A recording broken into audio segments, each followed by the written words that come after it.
Okay, we are live. Welcome to Arm Wrestling Showcase number 66. Welcome everybody in the chat. Just waiting for Mr. Josh Edwards to pop in here. Talked to him earlier, so he should be on pretty soon. So yeah, we have the Drew in here. We've got Chris Sawacki. What's up, Chris? I haven't seen you in a while. We got Riv Slugs in the house. River Welch, good to see you again, man. Atlantis IRL, what's up? Atlantis says, I feel like I missed the stream last week. No, we weren't on last week. So yeah, that was mostly my bad. I was unable to host the show last week. We did have Mr. Olympia UAL doing Mr. Olympia in Vegas last weekend. That was also my birthday weekend. So my family and I headed out early Thursday of last week, which for me meant I had to get a lot of work, like a week's worth of work done in what? Yeah, 3 days. So I was just very busy last week trying to get ready to go to the river. Yeah, so the event was amazing. A lot of really good talent was there. It was cool to see Jamie Barrett was out from Australia. That guy's just absolute animal. He's very, very, very talented. I think he was out for like a month. He competed in, I want to say Utah. He came to our practice before that. Just really, really nice guy. There's tons of potential for how young he is in the sport. I believe he took first place at least on one arm in the 165s. And there is the man, Mr. Josh Edwards. Welcome to the show. Bro, I have been walking around my property trying to find a spot where I can get. It's like not letting me get on. Oh, Am right. I choppy? No, man, you're coming through clear. Everybody else in the Okay, chat, good, is Josh coming through okay? Let us know. Um, good, good. Sorry about that. No problem. Good to see you again, man. I'm glad to have you, my right-hand man, on here with me. I was already starting to hear crickets listening to myself talk, but No, when I came on right now, I tried to swipe left. I was like, "Who's he talking to?" oh yeah, no, Yeah. no, just me, myself, and I in the chat here. Atlantis says, "Oh, it was your birthday." Yes, it was my birthday. I need to apologize, man. I thought I had just missed it. You went to the Olympia. Yes, went to the Olympia. And I had a great time as always. It's not my first time being at the UAL Olympia. It always draws out talent from everywhere, not just different states, but out of the country as well. And Bill's events are always amazing. I felt bad. It was yeah, Josh, it was like my one like bad moment at a tournament. Usually even if I get eliminated, I stick it out, and I want to after pull, and I really enjoy watching. But yeah, that particular weekend had a lot of family out there at the lake and stuff like that. Friends that took their boats and sea-doos out and stuff like that. And so I was like, yeah, gotta get back to them and see them. But overall, it Hey, it was was my just first time pulling Masters. oh, the day before. Yeah, you're an animal. Right, So you pulled 2 days in a row. You pulled Masters last Friday, and right, then you pulled Open the next right. day, a class heavier than A yours. class heavier. Yeah, because basically, well, you were there. It was a smaller turnout than I guess like everybody would have hoped for. There was definitely a lot of talent, Right. but the turnout was, kind of small. So I had told Bill the next day, "Hey, man, what class is what's the smallest? Where do you need me? Like anything Yeah. above my weight." And he said, "Hey, pull the 232." And I was like, "Damn, I just got out of that weight class, but okay." And I paid for it. I paid for it. That dude Hobbs, that dude David Hobbs from Georgia, Okay. that dude is a monster, right? I mean, he 6'3", 200 and whatever, probably 32 on the dot, just muscle everywhere, just a monster, right? Is he And the redhead kid? no, no, no, no, no, no, Okay. no. That I'm the big, huge dude, bigger than Jordan Steele. I was in Jordan Steele's class. It was me, Jordan Steele, Oh, for your David the opening. Hobbs, Right. Okay. and then Misak from Yeah. Watson's team. Yeah. And so both Isak's a pro. hands, that's who I drew. Misak and then David Hobbs on the right, and then Misak and David Hobbs on the left. And I was like, damn, really? I can't get a break, Yeah. But at least me and Misak like are super cool and we talk all the time. And David Hobbs, I was just like, man, this guy is just incredible. So yeah, he ended up finishing second to Jordan. But then how Oh, about freaking Eli? Eli side oh, off. How Sadov. about him?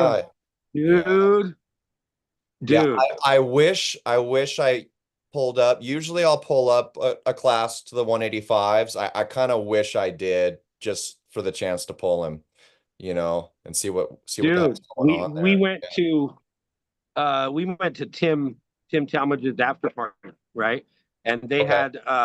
had the house that the Rat Pack used to party in, right? Really? And yeah, and it was right next to a golf course in Vegas, and the house next door was the house where Casino Royale was filmed. And Oh, so it was a kidding. super really cool little old school uh had this vibe neighborhood. We're chilling and Eli was back there pulling everybody, He came, all including right. Tim. Yeah. That guy's incredible. Like he told me something when he was watching me arm wrestle, and the dude is he's like he's a hook puller, like for the Yeah. most part. I mean, he'll top roll and do all that, but he likes to be inside. And so I was like, okay, who better to listen to than the number one guy who pulls, the way I do? And he was like, hey, arm wrestling is a fight of the center of the table. And you know this, everybody, we all know this, right? But for him to break it down the way he did, and everything for him was just a fight of that center line. Like that's his whole method of arm wrestling. And it's like, whoa, boom, light bulb went off, and I was like, okay, body position, never jumping forward to try to set a hook. That doesn't even make sense, right? Just different things. And it's like, yeah, it was super cool to get to hang out with him. We picked him up from the airport. Scott and I and him and Jeff the Ripper, we rolled all around Vegas for 2 nights in a row. So Amazing. Yeah, that's yeah, cool. pretty cool. And To Jeff is watch what that guy really did, well, even Ole, I mean, Mhm. we have to give him his props where it's due. Like what Ole did to Pablo when he hit on him and opened him up. Mhm. Um, I already knew. I said to Scott, me and Scott were sitting right there next to the stage. I said, Eli's going to win. Like Mm. he had opened too much up, and then the fact that Eli dove inside and didn't run to the hand, like because he knew the hand was already worked. It was just so cool. Man, that was one of the best situations I've had the pleasure of seeing. Being in the sport, Yeah. just watching that, and then I didn't even know like everything about the dude. And hanging out with him, he tells us this whole story and how he broke his arm and all this and arm wrestling, all these things happened. And he actually is right hand dominant, Mm. but because he broke his arm and these things happened, his left ended up prevailing, and that's where he's number one, is on the left. He ran through that round robin, the Larray Jenkins round robin, undefeated. Mhm. And Yep. Justin Bishop was in his class. I mean, that's, yeah, incredible, dude. Incredible. It was so cool that that tournament drew some of that different talent that we don't get to see. You know.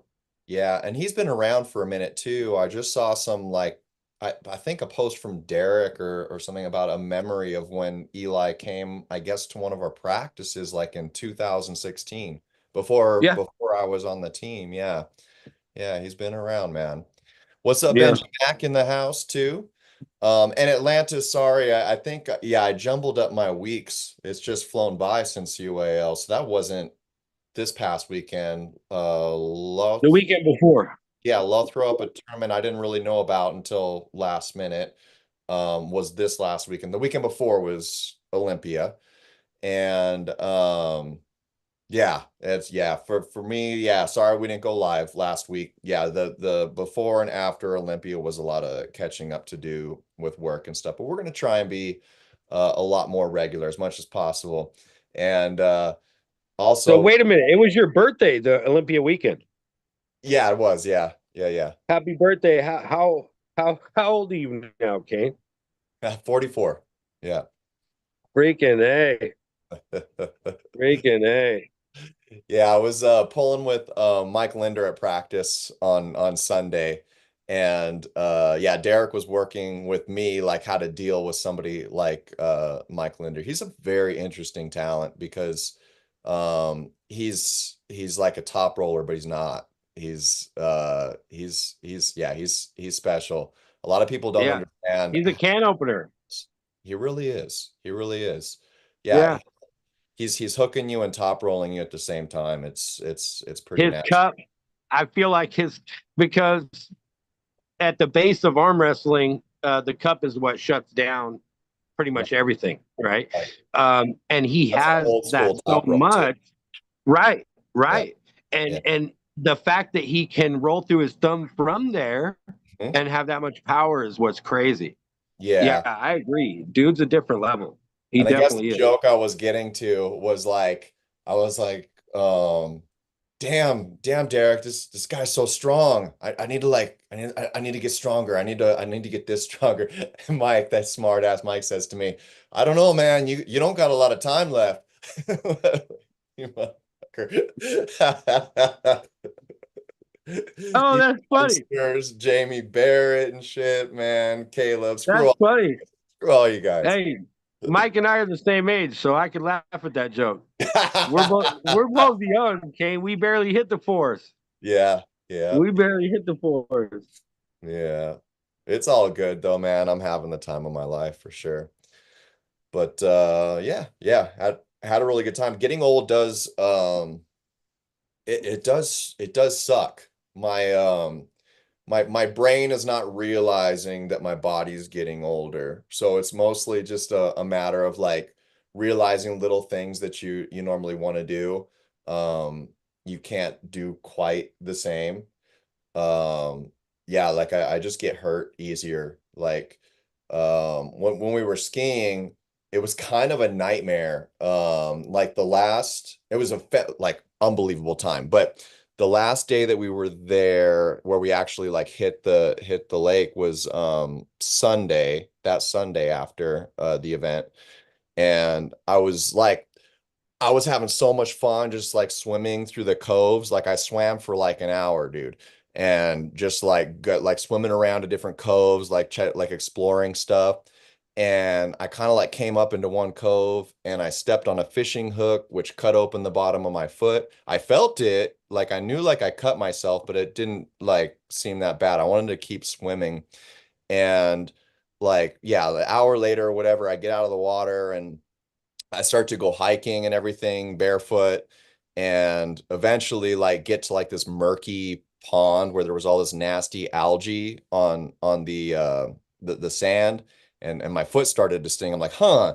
And I look down and this is like a while a while after I cut it. This shit is just like pouring blood out the bottom of my foot. And and we hadn't even gone water skiing yet. First, we go tubing after that, me and my buddy, and I decided to just like, because I was kind of like getting bored, just like being behind the boat on a tube. I put my foot in the water, and it like yanked it sideways back this way, like it's not supposed to, and that shit just hurt so bad that like my brain wasn't catching up with it. So we went water skiing like after that, and my leg is messed up on the same foot that I tore it open.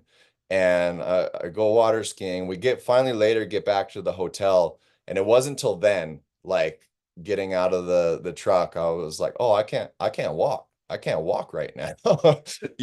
I didn't sleep that night. The pain was so incredibly bad. We come home the next day, I take a shower, I drop a freaking bar of soap on my other foot. Just a bar of soap, dude. And if I was 20, You I dropped would yourself? like just a bar of soap, just a bar of soap. I dropped a fresh, nice bar of soap on my foot, like on that metatarsal or whatever, right? And so now I got my other foot. But like if I was in my 20s, dude, I would have just like, gone skateboarding afterwards for like a couple days or something like that. Dude, I couldn't walk on my left foot from a bar soap after that. I'm like, man, this sucks. Dude, I was watching your videos. I mean, I believe that was you that you posted, right? Riding the ski. Oh, the water ski. Yeah, yeah, yeah, yeah. Dude, that's nuts, bro. I've never done that in my life, but like watching that, I was like, oh man, that's like I know I've tubed. I've done the tubing before where you hang Yeah. on to it, and when you fall off, dude, the water feels like the ground. Like Oh, it's it not can, yeah, soft. you can get road rash from that water for sure. Yeah, if you're Yeah. going So you fast. were jamming on that ski, bro. That was nuts. Yeah, it was weird because like yeah, I love water skiing. Wakeboarding, you go a little bit slower, so but you can really kind of like, carve and tear it up on a water ski. But I grew up on the lake. We used to go to the river when I was a kid, every year around October, around this time. Weather's really good out there in the desert at the rivers and stuff like that. So like I was raised skiing, but like I was 11, I think, when I stopped. So it's been, yeah, like thir yeah, 33 years since I've been on a water ski. I was literally a little kid.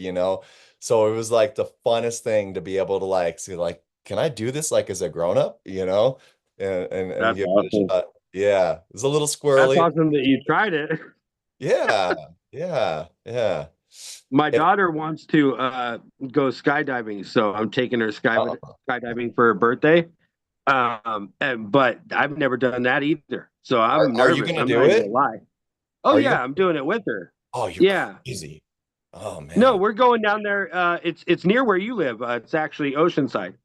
Um, Okay. Yeah, where yeah, we're yeah. Down where towards we're San doing Diego. it. Yep.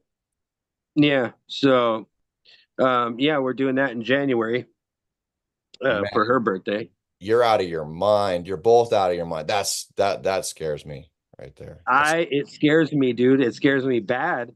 But I'm like, dude, what kind of dad do I look to tell my daughter no? You Yeah. know, If she says you're she's going, gonna you're be going. 17, and she like, Yeah.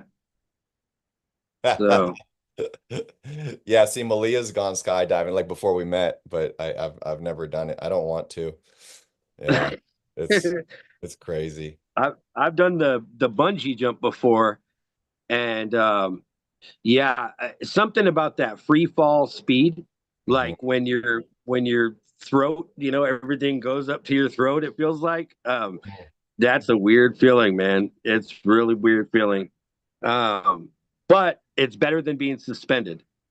I have a problem with being suspended like over, like just stopped up somewhere high. I could see that. Yeah, I get that Yeah, for sure. starts to feel weird. So I think yeah, the skydiving, I'm just gonna, scream probably and whatever. But Yeah, get a video. I want to see yeah. the video. I want to see the video. Oh yeah, we're definitely gonna do the whole video thing. I'll post it. I'll All post right. it. Yeah, Yeah. let me know when you guys are out too. The flying part like sounds fun to me. I figure like see bungee jumping to me would feel like you're falling. Like, but if you're skydiving, you're so high, you can't really understand where the ground is. Like, I could picture that being like flying where you can actually kind of like articulate yourself and stuff. Um, but the part that gets me that's hard for me is trusting mechanical equipment for stuff like that. I don't mean to like make things worse for you, but Hey, I've already that's kind thought of that like my where my whole life. That's right. why I'm 40 years old and have never done this. Okay. Yeah. I've done some extreme stuff, but a lot of it I always felt like was within reason. You know, I used to jump bikes on dirt jumps and stuff like that, but it's like that's not the same as jumping out of a plane and being that high over the the earth. And if something, yeah, trust me, I think, yeah, I definitely think about. I try to talk her out of it. I'm like, are you sure you want to do that? Are you really Yeah. sure? There's a beauty in it. It's like all those other things, dirt biking, extreme sports and stuff like that. There's a level of calculation that you can involve that involves you, like where you can like actually feel like you're controlling an aspect of, your welfare in it, and Yeah, like how crazy you want to go or whatever. Skydiving, you really are kind of like leaving a lot to the equipment you're wearing. I'm down for the ride. I'm gonna pull that shit when I'm ready, and you're just kind of along for the ride for it. And I think that's definitely a beautiful thing because it's a lot more of a letting go of control aspects of it, you know. I'm sure that's probably where a lot of the rush comes from. You know what I mean?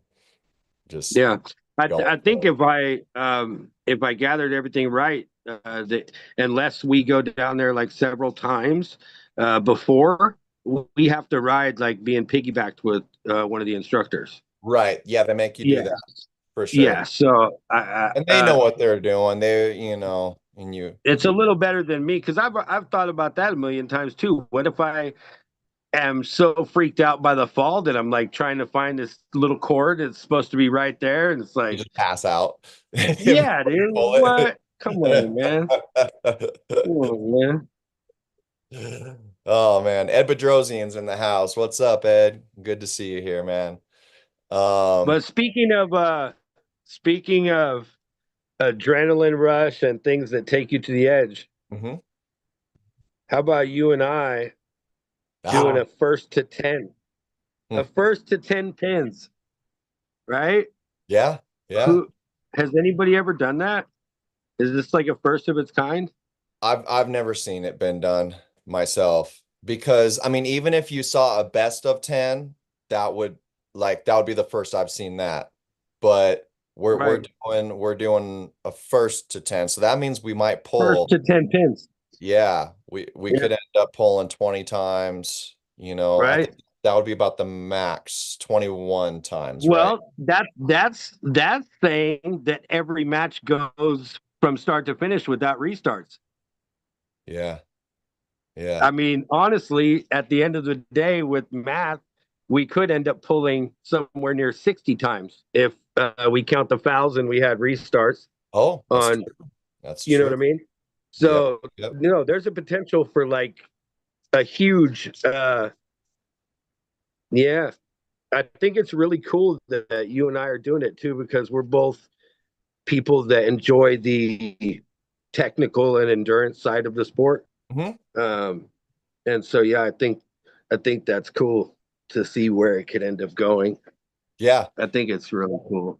Yeah, and I think both of us we kind of wake up, like after round five or something Yeah, like it's that. gonna be in the middle somewhere. Yeah, It's gonna be in the middle. for sure. Yeah, that's what's gonna make it fun. I'm almost apt to just jump in the hook with you round one, just so we can get squirrely like the rest of the rounds. You know what I mean? Like Holy smokes! just get it out of the way, right? If you do that and then you just crush me in round one in the hook, then it just looks like, well, what else does this guy have? You got to do that halfway through, so it at least look. Yeah. You got to make it at least look good. Shit.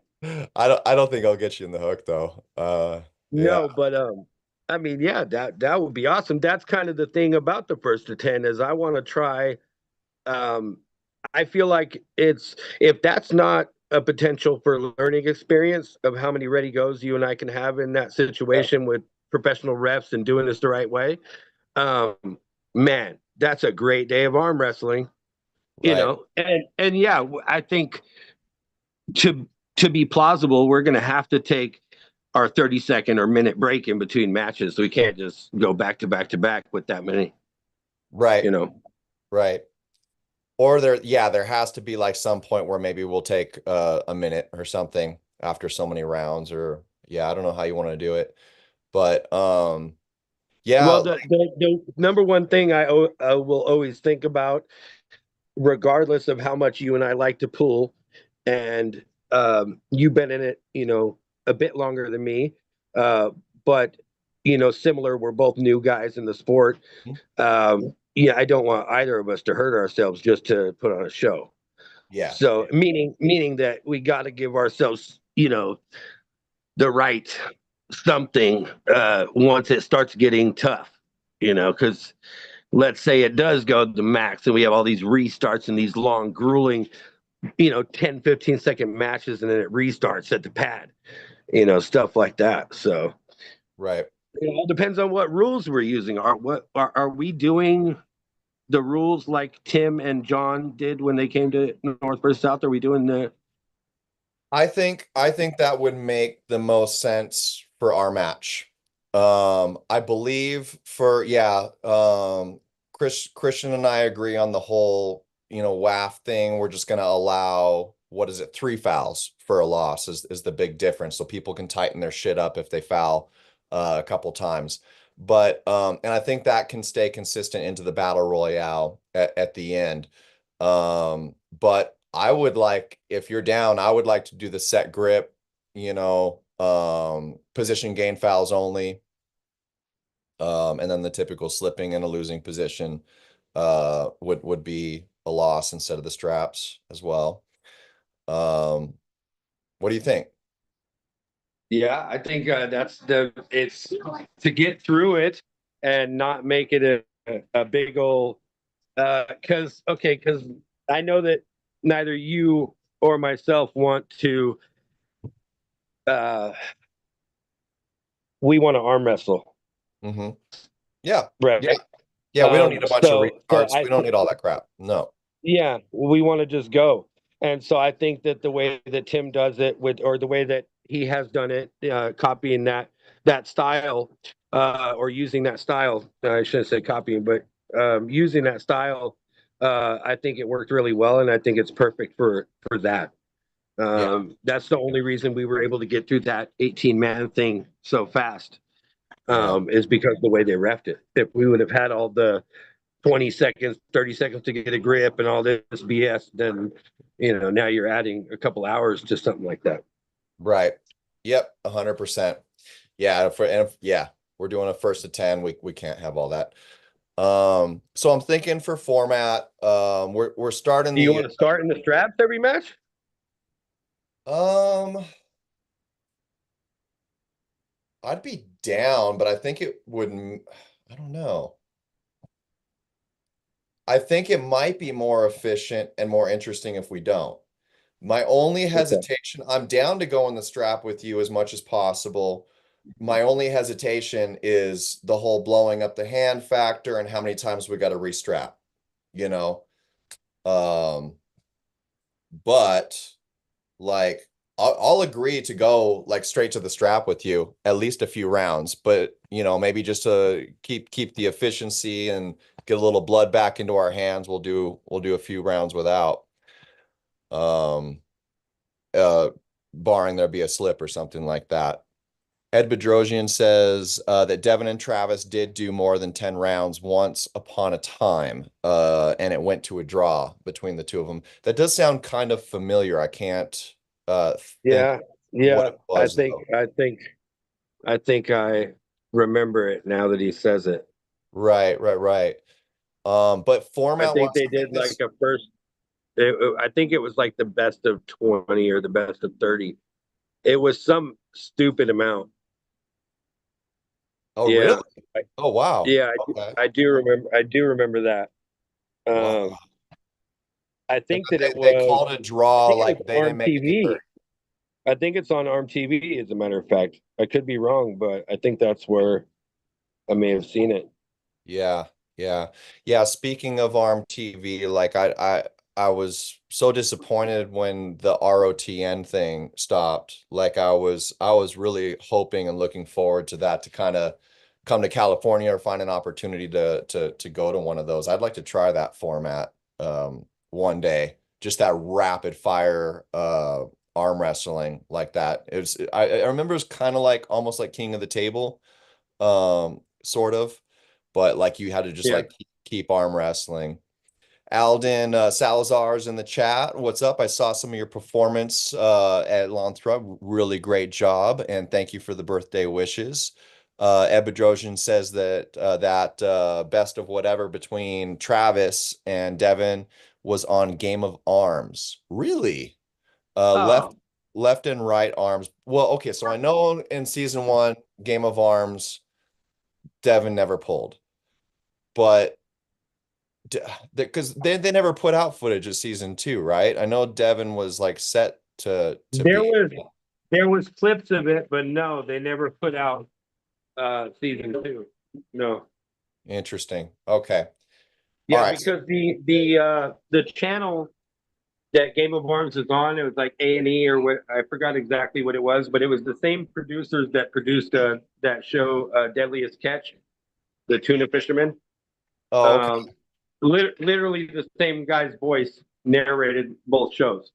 But Mm, anyways, when Game of Arms season two was about to come out, they had dropped trying to move towards the reality TV and started doing the love story, whatever dramas, yeah. and like completely stopped reality TV around that time. Yeah, so this sucks, but Yeah, but arm so wrestling I does. don't know. Yeah. It was Ed so. must have been there. Yeah, were you there at the actual location, Ed, for that?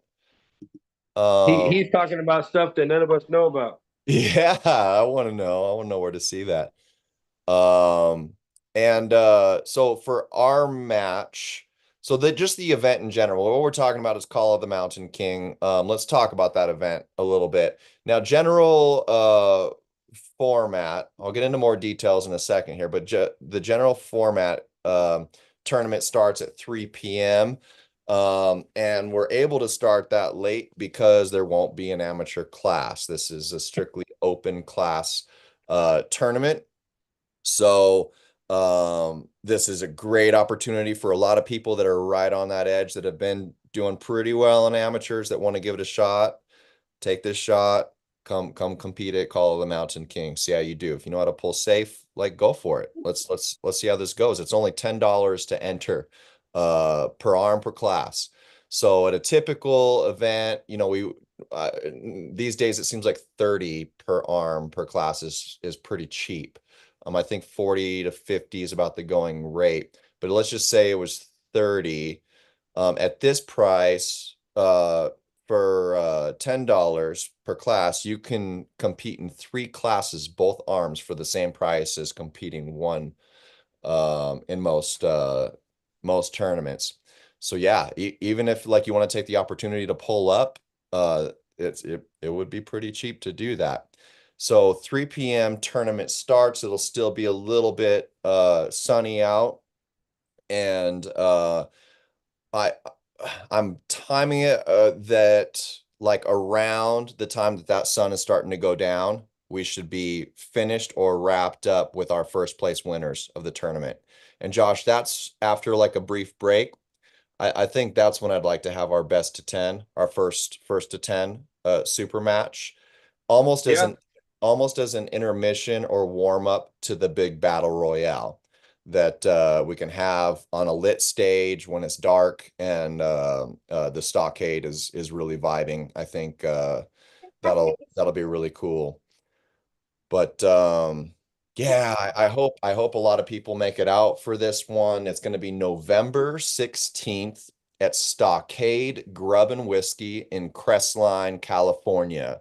Crestline, California is a part of the San Bernardino Mountains, shares the same mountains as Lake Arrowhead and Big Bear, but Crestline is kind of like the first stop coming up the mountain. So it's not a huge drive from the base, but it's still like around 4,500 feet up or so, maybe 5,000, but really cool strip. A lot of things to do right there. It's a cool little like Western town. Um, and yeah, the food is amazing there. All ages are welcome. And I'm talking, Josh, to a little spot right next door. It's a cool little Western hotel that it's not like the rooms are like inside of a building. It's one of those that's more structured, kind of like a motel.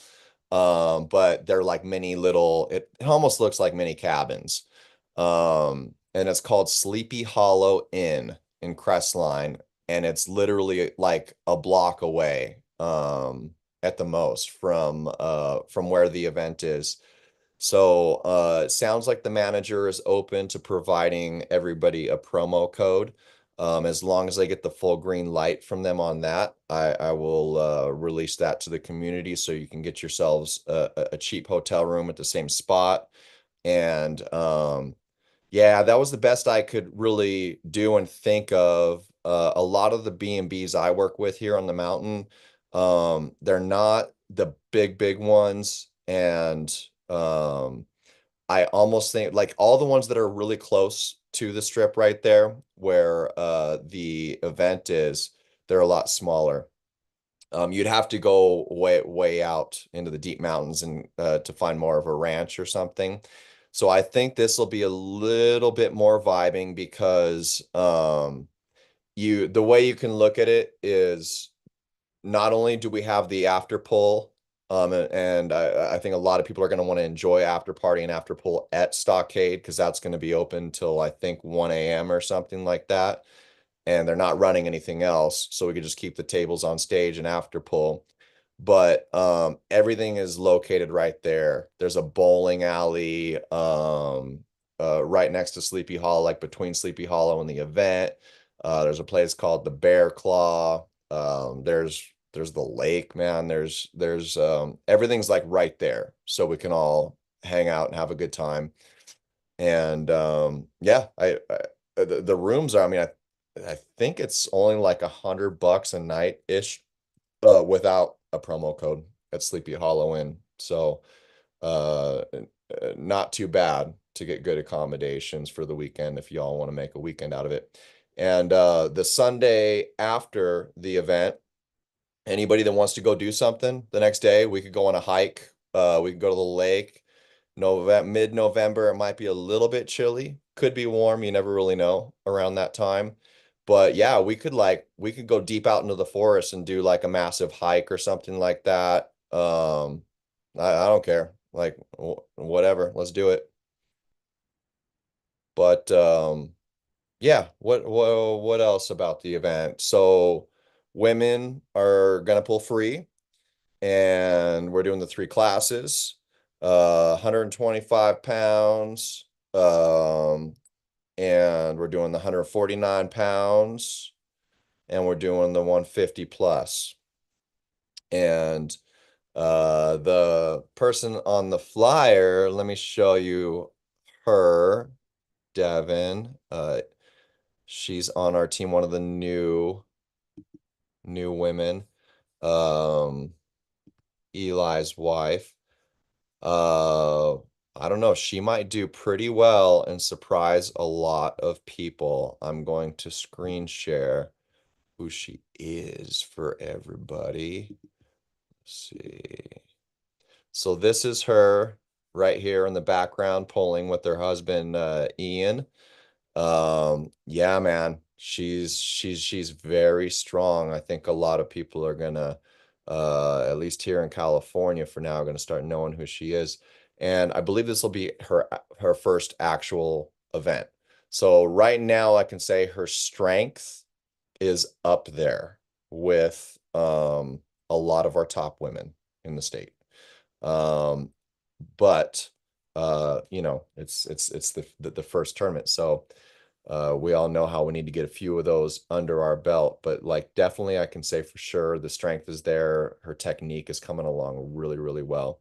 And then Ian, her husband, who is a 145 guy, I'm real hopeful for him as well. We're running the 145 class, and it will be our first chance to run the left hand. So we ran that right hand for the 145 class at North versus South, and this is our chance to run the left hand and establish some rankings on the left. And Travis Provencher is also doing the same thing in Kringle pull. He's doing a 145-pound class a month later in December, and then which we are definitely going to be promoting the shit out of. And then Bill will be doing the 145 class as well, January for the state championship. So a lot of exciting stuff happening in that 145 class. And here we have Kelvin Liao, uh, the current the current number one in California, right-handed, at 145 pounds. He just took that title from Brandon Rain. And another surprise we might have is it looks like Christian Zepeda, who is definitely more of a 145 guy, is going to be competing in this 145 class. Hey, listen, real quick. Yeah. I'm glad you brought that up. Danny Dowler, a couple of the other guys that are in the top five, um, said to me and was wondering when we had started this, we talked about the number one contender style ranking and trying to get that implemented at least for um, the North versus South there. So saying that to say this, just wondering how we can at least make sure that we do that moving forward, even if Kelvin has that spot, and we may have slipped up a little bit with that. Oh, because he made the jump, right? But that's like again, that's where this California Arm Wrestling League that's already established. Not trying to step on those toes, but just for what we were doing, we were kind of talking about that and trying to make that a thing. So maybe moving forward, we can make sure that the guy that gets that shot at that spot is the number two guy. Each time and have the 3 and 4 and the 5 and 6 and them guys go against each other, whether it be at your event, the go pool, the state championship at UAL, the next North versus South. We can make all of these events coincide with that same thing. So now you know I'm on the same page as you with that. I love it, especially for super matches, and I find that to be the true ranking. If you're really trying to remove questionability in the rankings, I think it has to be super matches, and I think it has to be Ultimate Contender. So now that we're talking tournament format, how do you see that playing out? Does that mean, depending on the bracket, like, you're only going to advance for somebody that you placed, not only pinned, but placed ahead of, that, was your first step in the brackets? Like, say Tommy Heron shows up at number 14, right? I believe he's the number 14 on the list. And Well, whoever yeah, number remember 13 we is, already said that we wouldn't count tournaments for that. okay. That it would only be like that boxing or UFC or the other combat sports, how they did it. Set Right. up matches that the guy has a 6-week training camp to train for Kane. And he's looking up your videos and your style and this and that. It builds the hype. And then I beat every guy on this ladder to get to number one. Yeah, that's a big conversation right there, man. So number one, like right from the get-go, I wouldn't have a problem establishing the left hand in a sense the same way the right hand was established, by seeing how the brackets shake out, because you're just kind of establishing a top 10, and then if there's going to be movement from there forward, it would have to be in a super match. But there's so many areas about this that needs to be discussed, and we need to see what the community thinks. The CAL rankings that has been definitely something that we've been fortunate enough to have Caleb start up. We really didn't have state rankings happening as far as I know before that. But the way they function right now is based on tournament brackets, and it is not ultimate contender.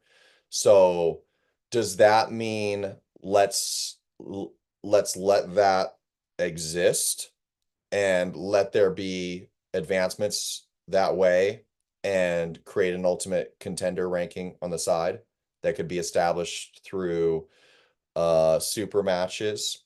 It would kind of be like how like we've got WAF rankings, world rankings, and then we've got East versus West rankings. You know what I mean? And East versus West is following that super match um ultimate contender ranking system now that has been established. Um I don't know. What do you think? That's I think, a big can of worms. like we had talked about from the beginning, I think North versus South uh, is like the championship place. We already made the belts, things like that, as far as for at least for that class. Mhm. Um, and that's a way to get it started and get it going. And like I said, the Mountain King, the Kringle Pool, all of these things can be not necessarily qualifying, but they can be events where those rankings change before the Ultimate Championship. And we see that number two and that number one or whatever it is at the time go against each other.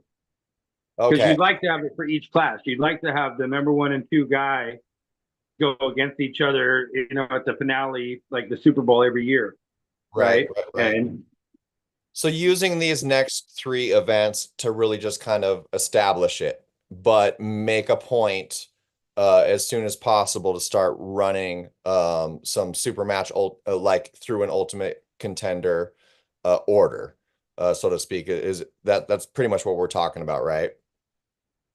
yeah, yeah, pretty much. Yeah, Yeah. I like it because so I think we had Alan Hodsey on here at some point, and I really liked his perception on rankings. I thought it was really, really cool. He looked at tournament rankings as like if you win a tournament, you win the tournament. And that makes so much sense to me, like because what is a tournament? It's getting a crap load of athletes together to compete against each other the same day and see how things pan out with all of those facets and stuff like that. And that's why, there's medals and where you placed within that huge pool of athletes. And so it kind of stands alone as its own solar system, It's like the tournament stands alone as its own ranking in a sense. And I agree with that. Like personally, I can't speak for everybody, but I think that makes a lot of sense to me, and that it doesn't make a lot of sense to make a carrying over ranking system based off something as complicated as tournaments and randomized brackets and those large pools, having them like Yeah, over. I agreed. It's kind of like, did you ever watch WWF? Not really, no, no. I mean, it's But hard I not mean, to, but yeah. like Hulk Hogan and all them guys, right? Oh yeah, yeah.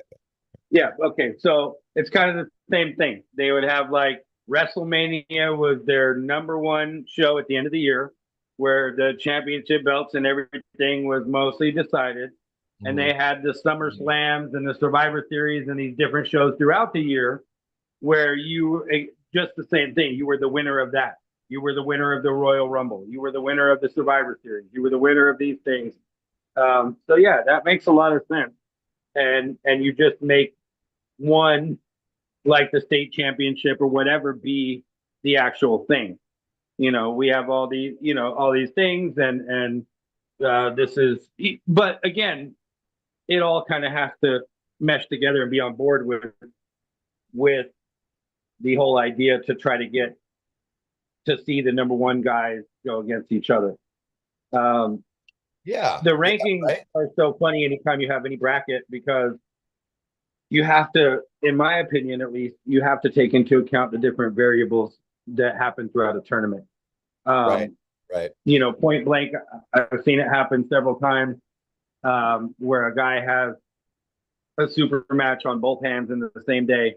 And one hand he does really good, but then he spends so much energy that the other hand he's just completely flat, Yeah. right? And then you watch that same guy a few months later go on the other hand where he got smoked, and you watch him completely demolish the guy when he's fresh and hasn't had a match before.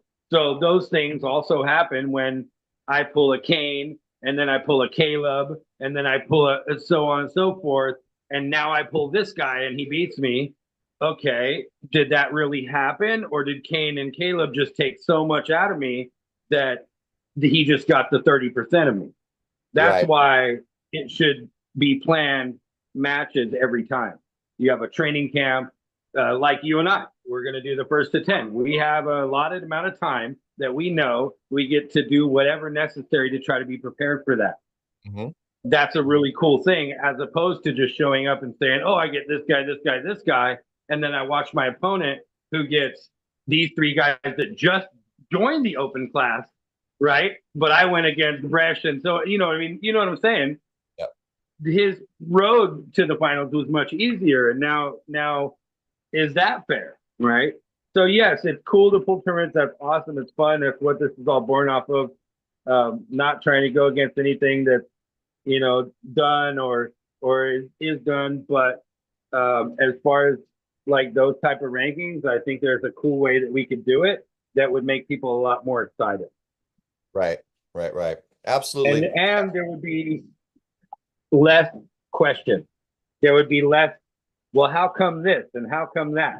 There would be actually that would be almost non-existent because it would be, Kane, that you just earned your number two spot to finally go against this guy.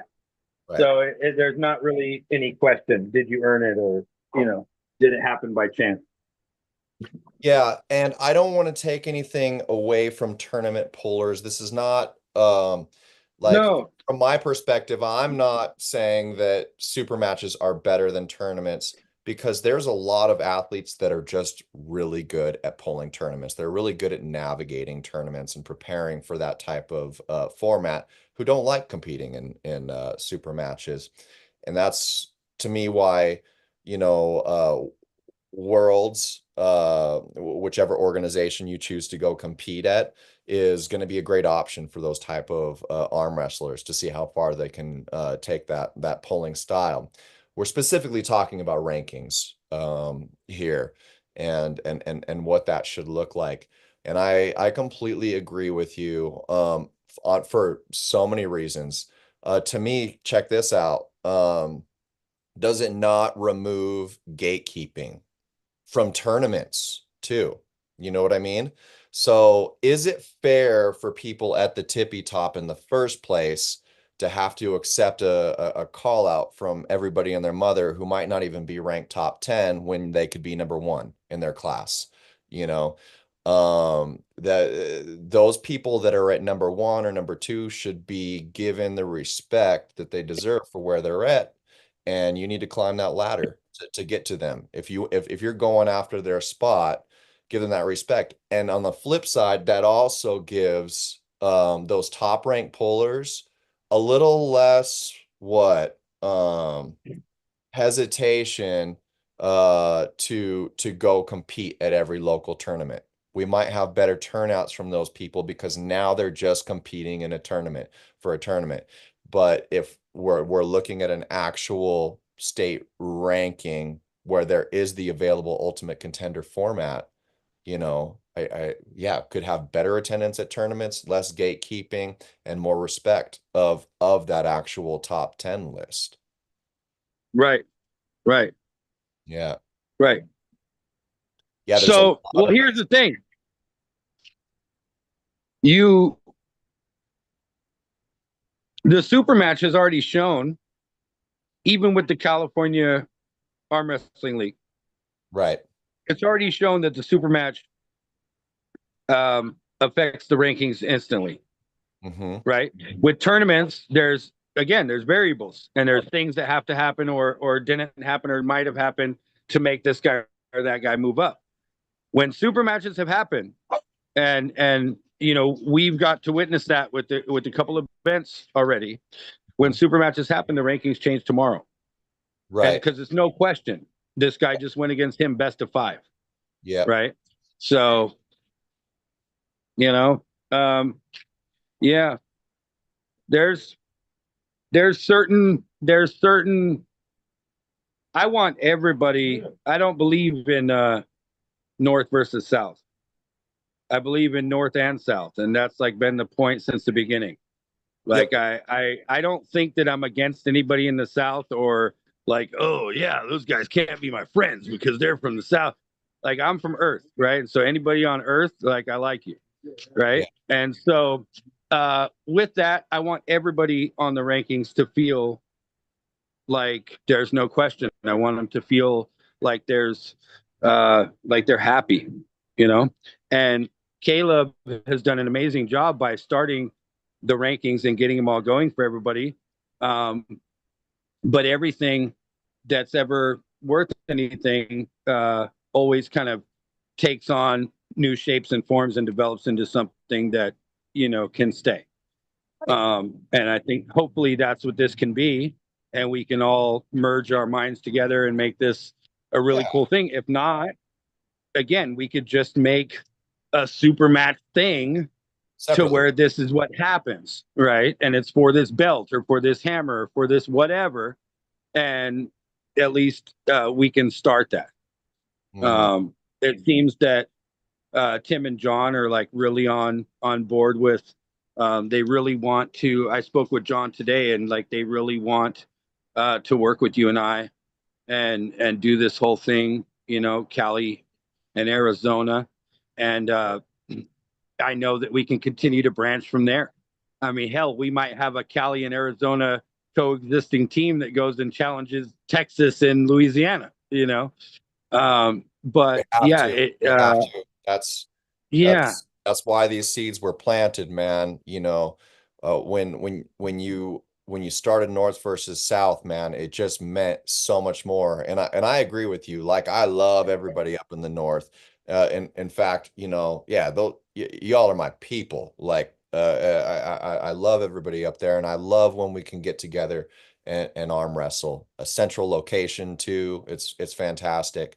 I really do hope we can spread that. And it was one of my happiest moments in this sport, Josh, to hear John Belak say he was the only one I talked to about this, but I know Tim's a part of it too, but he was saying how he wants to run that and actually have like the top 10 from each state go against each other at the North versus yeah. South event. Did you watch their Oh, podcast the other night no, what channel is that on? on uh, Arm Sports. Sports Entertainment YouTube channel, Okay, on Tim Talmadge's channel? If you watch it, I'll check it um, out. they I'll literally check showed it out. so much love to you and I, and to the whole event. Man. They said on there that they were basically basing their event off of North versus South, like, and that's like such an honor, right? And that we all are finding like-minded individuals that want to harness that energy and keep spreading it, because Yeah, that's what it's all about, right? yeah, You're right. It was bigger than arm wrestling. It was about a community, about a vibe, about a thing. right. And yeah, it's just a blessing that it's turned into what it's turned into. But now we have another state that's like doing similar things. And then, yeah, we're going to take the guys that are the winners from there and the winners from North versus South, and we're going to pair them together, right? And we can do this all in the same day. Instead of having a round robin or anything, we can have the Cali versus Arizona matches be the first half of the day, and then the North versus South matches be the last half of the day, right? They could be the other guys or whatever that are going for the California Cup. But that's the thing, is like it can keep growing into something that's really, really cool. And yeah, yeah. I think and look at with you playing the back in black, you got to do it again, bro. I know that you don't want to, but look at I've had so many people tell me, Chad Shelby is one of them. I've had so many people tell me, I wish I could have walked out to that shit, man. It was super cool, man. That So song's got the vibe, right? It's a yeah, good walkout we got to song. do a 35-minute intro in the beginning where we introduce every athlete that's going to compete that day. Just We run have the to. song out, huh? Yeah, we have to. Oh Your man. fingers are going to be tired, bro. You're not going to want to match after that. Yeah, Shit. I mean, out of anybody that could have wanted to do that and collab about this, man, Tim and John, those guys, like I've got so much respect for them. And it really wasn't until Mexico I got to know Tim a little bit. And by the way, like Tim, if we end up going to play pool when we come out to Arizona for your event, you're on my team when we play teams. That that guy knows what's up on the billiards table for sure. Yeah, yeah, yeah. But yeah, those guys, the way they ran the reffing for North versus South, man, that shit was really, really, really good. And I know that yeah, Crispin ran that same rule set as well. So, and I know Crispin's going to be reffing Call of the Mountain King. Let's have him. What do you think about Crispin running head ref for us since we're doing that rule set? Because he's familiar with it now that he's done that with You Tim and you John. talking about for mine and your match? Yeah, for our match. Nope. Not happening, bro. You are not having no home field advantage. No South person, but Nope. we could do two refs though. Like, so who would be the down ref from the North? Don Or Mormon. or we could or we could switch it. Hey, I'm fine with that. Mike You McGraw. know, Crispin is he's a neutral guy. He's a neutral guy. No, I know. I'm totally messing around. Yeah, yeah, yeah. Um, yeah, that's fine. Why don't we have Scott and Crispin do it? Is Scott going to be there? I'm not sure. I haven't reached out to him about it yet, but I need to because we could use more refs, 100%. Um, yeah, we definitely need some more. We've got enough that we can use, but I would love to have Scott in there if he's willing. Um, we've got a few more chats. Let me catch up a little bit. So Paul Stevens is in the house, and yeah, he says that it was Dave Chafee and Travis who did that marathon match. And Dave won right, Travis won left. And then Ed Bedrosian said, yeah, now like he remembers. Um, and I guess, yeah, it says after the 36th straight pull, the referee called a stalemate. Okay, all right. But yeah, I'm real excited about that Arizona thing. So that's gonna be the week after the Mountain King. Correct me if I'm wrong, November 23rd, right? Yep, November 23rd. Okay. Yeah. And I will reach out to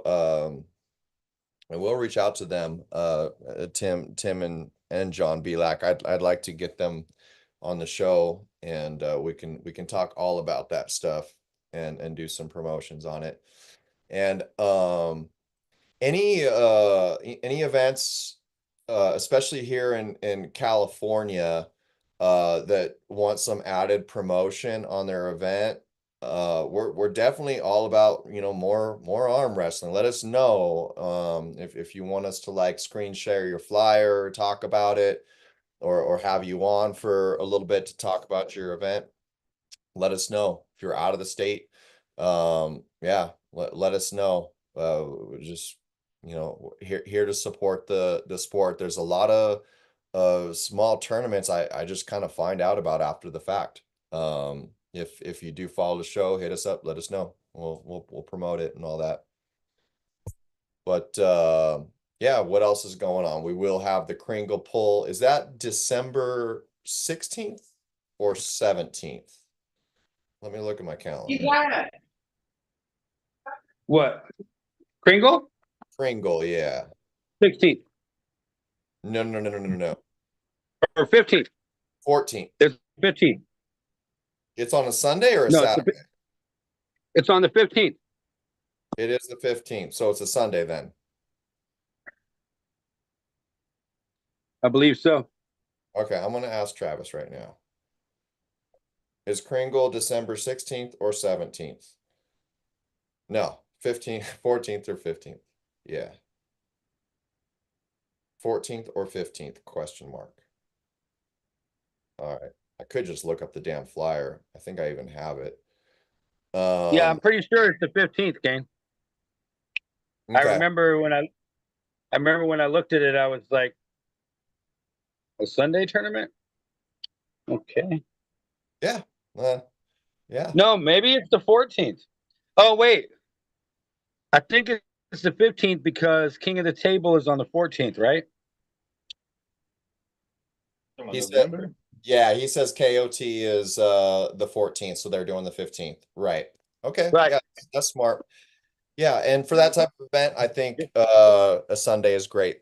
But that is like another great event. I love where Travis's head's at with it. He's trying to do something different. I mean, Hey, how how's my beard looking?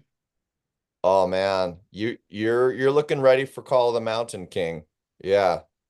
Well, no, Travis is having me dress up as Santa Claus at the Kringle Pull. That's right. That's right. Oh man, you're gonna be so That's perfect. that's the only reason my beard looks like this. I told him, "Are you serious?" Because I'm going to grow it out until then. And he said, "Yeah." So been letting it grow out. Yeah, Try to have I a love little it. Santa going on. Look, I put the belly back on. Oh, it's perfect. Perfect. It's Perfect. over. Super jolly. And one recommendation, like if you find yourself a Santa suit, dirty that shit up and get yourself like a Gandalf staff or something like that. I saw a really He says cool. he already has the suit for me. Okay. All right, I Travis. was going to get a suit. Yeah. If you're watching Travis, age that bad boy up a little bit because like you're looking at the real deal Santa right now. Like Josh looks authentic. He can't be coming in with I like love some it. like, neon brand new like it's he's got to look like Chris Kringle, not Santa Yeah. Claus. Chris Kringle. Yeah, exactly. You know Just what? my That's what I'm touch going of to put on advice. my jacket. Yeah. I'm going to tattoo Chris Kringle on my neck. Look like one of those rebel Santa Clauses. But how cool But is it? no, hey, I was thinking the same thing. I was thinking like a rustic Yeah. Santa would look way cooler. Yeah. Yeah. Yeah, We've with me playing it. at Sky Park, Santa's Village. It's here in Lake Arrowhead. Really cool place where you could do like zip lining and like all kinds of fun stuff. They've got their Santa Claus there and elves, and man, their costumes are legit. It's the first time I've seen a Santa like that. It's pretty cool to see. His was like almost brown, like his suit, and he had this like squirrely like Gandalf-y staff. Like I was like, dude, you're for sure Santa Claus. Like for sure. Like I'm a That's believer. dope. Yeah. That's dope. I'm a believer. I'm That's a dope. believer. I'm a believer. I told Travis, I said, hey, bro, if you want me to bring a couple of my Frenchies and dress them up as reindeers, I will. Oh And yeah. then he was like, Travis, Travis, like always, thinking huge. He was like, I was thinking about renting some real reindeer. And I was Oh, like, oh, man. Travis, of course he did. Oh, man. Okay. So we'll see what happens. Okay, But all right. Rudolph might be there. All right. All right. And Yeah, I think, I don't know if he's locked it in, but our candidates for the Grinch yeah. was Lorenzo and Mhm. Mike Brown so far. Yeah. Either one of those guys would kill it. Yeah, either one would absolutely kill Yeah. it.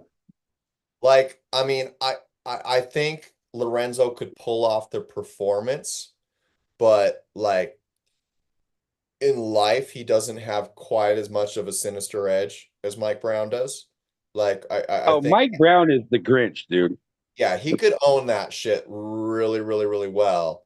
But that's not to say that Lorenzo like couldn't pull it off in character. Just fine.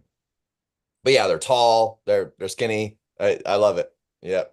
See, Either with one. Mike Brown, like I could see him really being the Grinch, right? Yeah. And then he just takes everything away from me in the setup and all that. And he's like, ha ha ha, Santa, all that. And then my elves come and like kick him in the legs. And, and he, as he's falling down, I pin him. So that's what might have to happen. I love it. I love it. And how cool is it Yeah, going to Mike be to could have definitely be the Grinch. an event in a movie theater? That's pretty dope. That's pretty cool, man. You got the Yeah. stadium seating, really cool lighting in there. I'm sure they're going to give Travis control of the lighting, get it just right.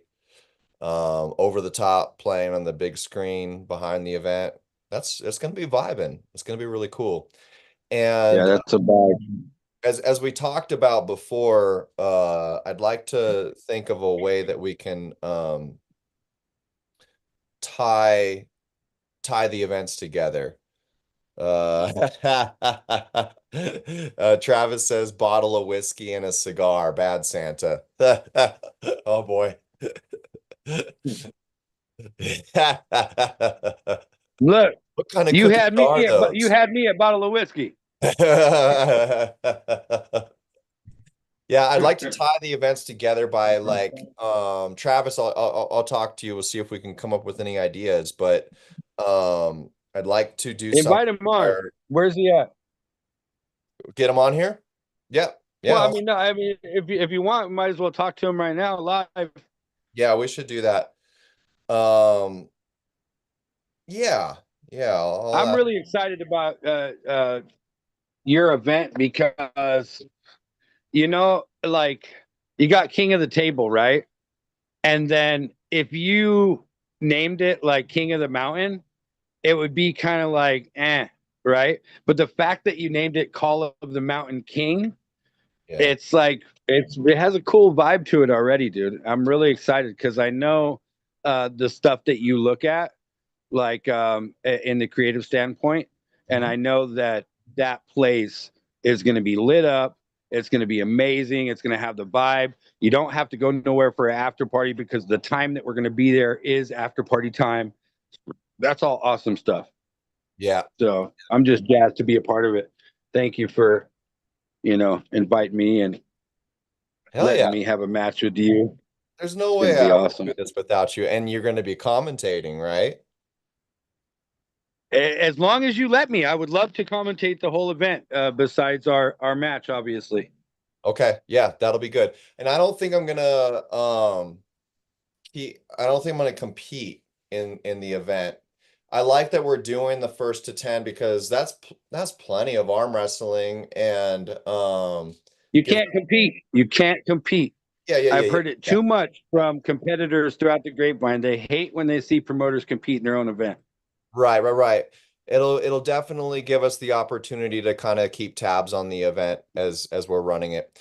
And anybody, I don't even know what my ranking is now in terms of the existing rankings that we have. But if you want to take it, come get it at Chris Kringle pull. I'll pull the tournament there. What up, Travis? The I'm party just has there to help in any way I can. the party has arrived. That's right. That's What is right. up, Mr. Chris Kringle himself is in the house. Travis Provencher, how you doing, Mr. Soccer Dad haircut himself? Woo!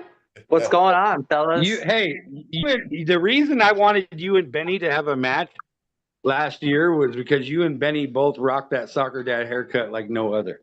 Hell yeah. Dude, Stockade It's Travis amazing. Travis just had like his like 36th kid, I think. Right? How many kids you got now, bro? I don't know, baby, pregnant right now or what? No? Busy man, busy man. Shit, more time in the shade than in the sun, fellas. He's like, we need some elves for these Kringle Pool events, man. No, I got 3 kiddos. She's tied up now, so we're done. We're done. I got a puppy too, so that's kid number 4 technically. Ah. Love that dog though. That dog, it's a good dog so far. What kind of So dog is far, it? it's a German Shepherd Lab mix. Mm, So Oh I yeah, love yeah, that's bro. That's Rudolph. bro, Your I dog take that. looks like a reindeer. It kind of does. I take that dog Yeah, everywhere. I take that dog everywhere I go. It's 14 weeks, and that dog is literally one of the best it's dogs like ever. it's like chocolate and white, right? Yeah. I'll go, bro. She's gaining like 15 pounds. Bring her over here. She's a unit now. Like she was just 10 pounds like 3 weeks ago. Huh. Oh, Huh. how Yep, pretty is that's a the reindeer. dog? That's How a old is reindeer right she? there. She's 14 weeks. Yeah, she would be a perfect reindeer, 100%. What's up, Katie? Hi, So what's her name? Doggy? Bandit. Bandit. Bandit. All right. All right. I love it. She's a daddy's girl. She'll follow me anywhere. Ah, Nice. yeah. So But Travis, yeah, we were just talking that like it would be cool to tie the events together by like doing some sort of incentives from Call of the Mountain King that could cross over to the Kringle Pool. What do you think? I think it's good. What are you thinking? Um, for one, Let me throw this out there before you say anything. yeah, Whoever wins 145, because you guys are establishing the left hand, correct? right. So whoever wins 145 left hand, free entry. Okay, perfect. So that's free entry. What Wait else a you got minute. for? What else you got? Wait a flipping minute, real quick. Okay, Yeah. are we establishing the 145 at the King of the Mountain at the called the Mountain King? Well, that was the plan. But are we are you wanting to so yeah, like my understanding is we're establishing the 145s for the next 3 tournaments, but trying to make a point to do a ultimate contender for movement at some point from there.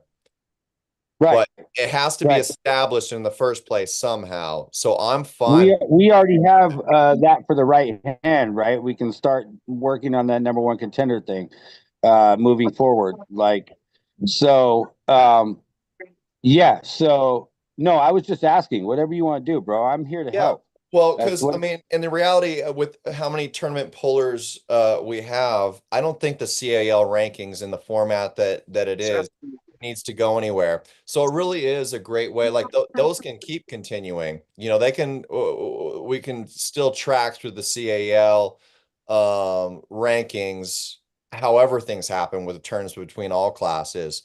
But once we've, had these next 3 events, I think, tournaments, it's a great way to kind of like, okay, now let's look at these rankings. They're pretty settled now after 3 tournaments. And let's start establishing an ultimate contender through super matches. And because that's really how we're gonna do it, right, for all classes for an ultimate contender. If we're gonna do a separate super match ranking, um, we're gonna have to pull it from somewhere to The start plan it is, out. yeah. So as long as yeah, I don't want to try to supersede anything or step on anything. I want everything to work together. But Right, right. the way that it's working, if everybody's game, we can make this thing to where the North versus South or something ends up being the championship, and these other events that we all do that we work together are part of the ranking change, part of the this and that. Because the whole idea, like with the Chevron and the different sponsors that we have, the supplement company now for next year, a couple of sponsors I'm trying to work on, like getting like 10 sponsors, right? I would love to. We have like 4, but the plan is to have a belt for every weight class April 12th. and whichever way we figure it out, whether it's an overall or whatever it is for this or that, like all the guys that are in the 198 or the 220 class or whatever it is, all those guys that win their match that day, they face each other for an overall and the winner gets the belt. Whatever way it has to work, I want there to be a weight class belt for every weight class.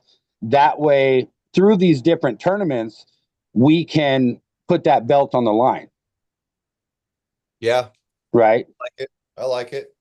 Or It makes again, sense. And Super that Bowl would just style where you reach up to that belt at the end of the year, whichever way it is. right. But you have to climb that ladder. You have to go to Pringle Pool or the Call of the Mountain King or the state championship or whatever it is. You have to go here to earn a spot to move up to even try to talk about going for that number one spot.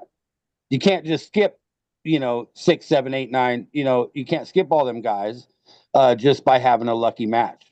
So I think that if we can get that started somehow, some way, that it'll really benefit the guys that are reaching for that, because the new guys that come in, that's what they're reaching for. They're reaching for recognition. They much more than the guys who've been in for a decade. The guys who've been in for a decade are not, I don't want to say complacent, but kind of, they have like their way, right? The newer guys that are coming in, the influx of new talent that's coming in, are the ones who you want to promote and get behind and build up this thing for, because they're the ones again who are going to share it with everybody they know, right? Yeah. So Movement. yeah, I think that that's important to start and to get started one way or another. I think that, like this right here, if you look at this is like the round table of guys who just want to help grow the sport, right? And we all have our different ways, and we all have our what, but we also have similarities, right? And if we can focus on that for the arm wrestlers, dude, how cool do you feel going to a tournament and knowing I get to go for the number 3 spot today because I'm having a match with this guy? Not, I hope this guy shows up and this happens or this happens, right? Exactly. And just that you're going to see that guy for that number 3 spot because you're the number 4 guy and you're hoping to go against that number 3 in a random bracket in a tournament. Is that what we're talking about? No, well, that's what I'm saying. All of these tournaments would have to have they would have to kind of jump on board with the fact of having 5 or 10 super matches at each event. And these super Okay. So matches still sticking would with be I like for, that. yeah, I it's like the same thing as if you go to a UFC event and a UFC and they have 10 preliminary fights that people are getting up and getting their popcorn for, but then when the main event card happens, everybody sits down. It's the right. same thing, right?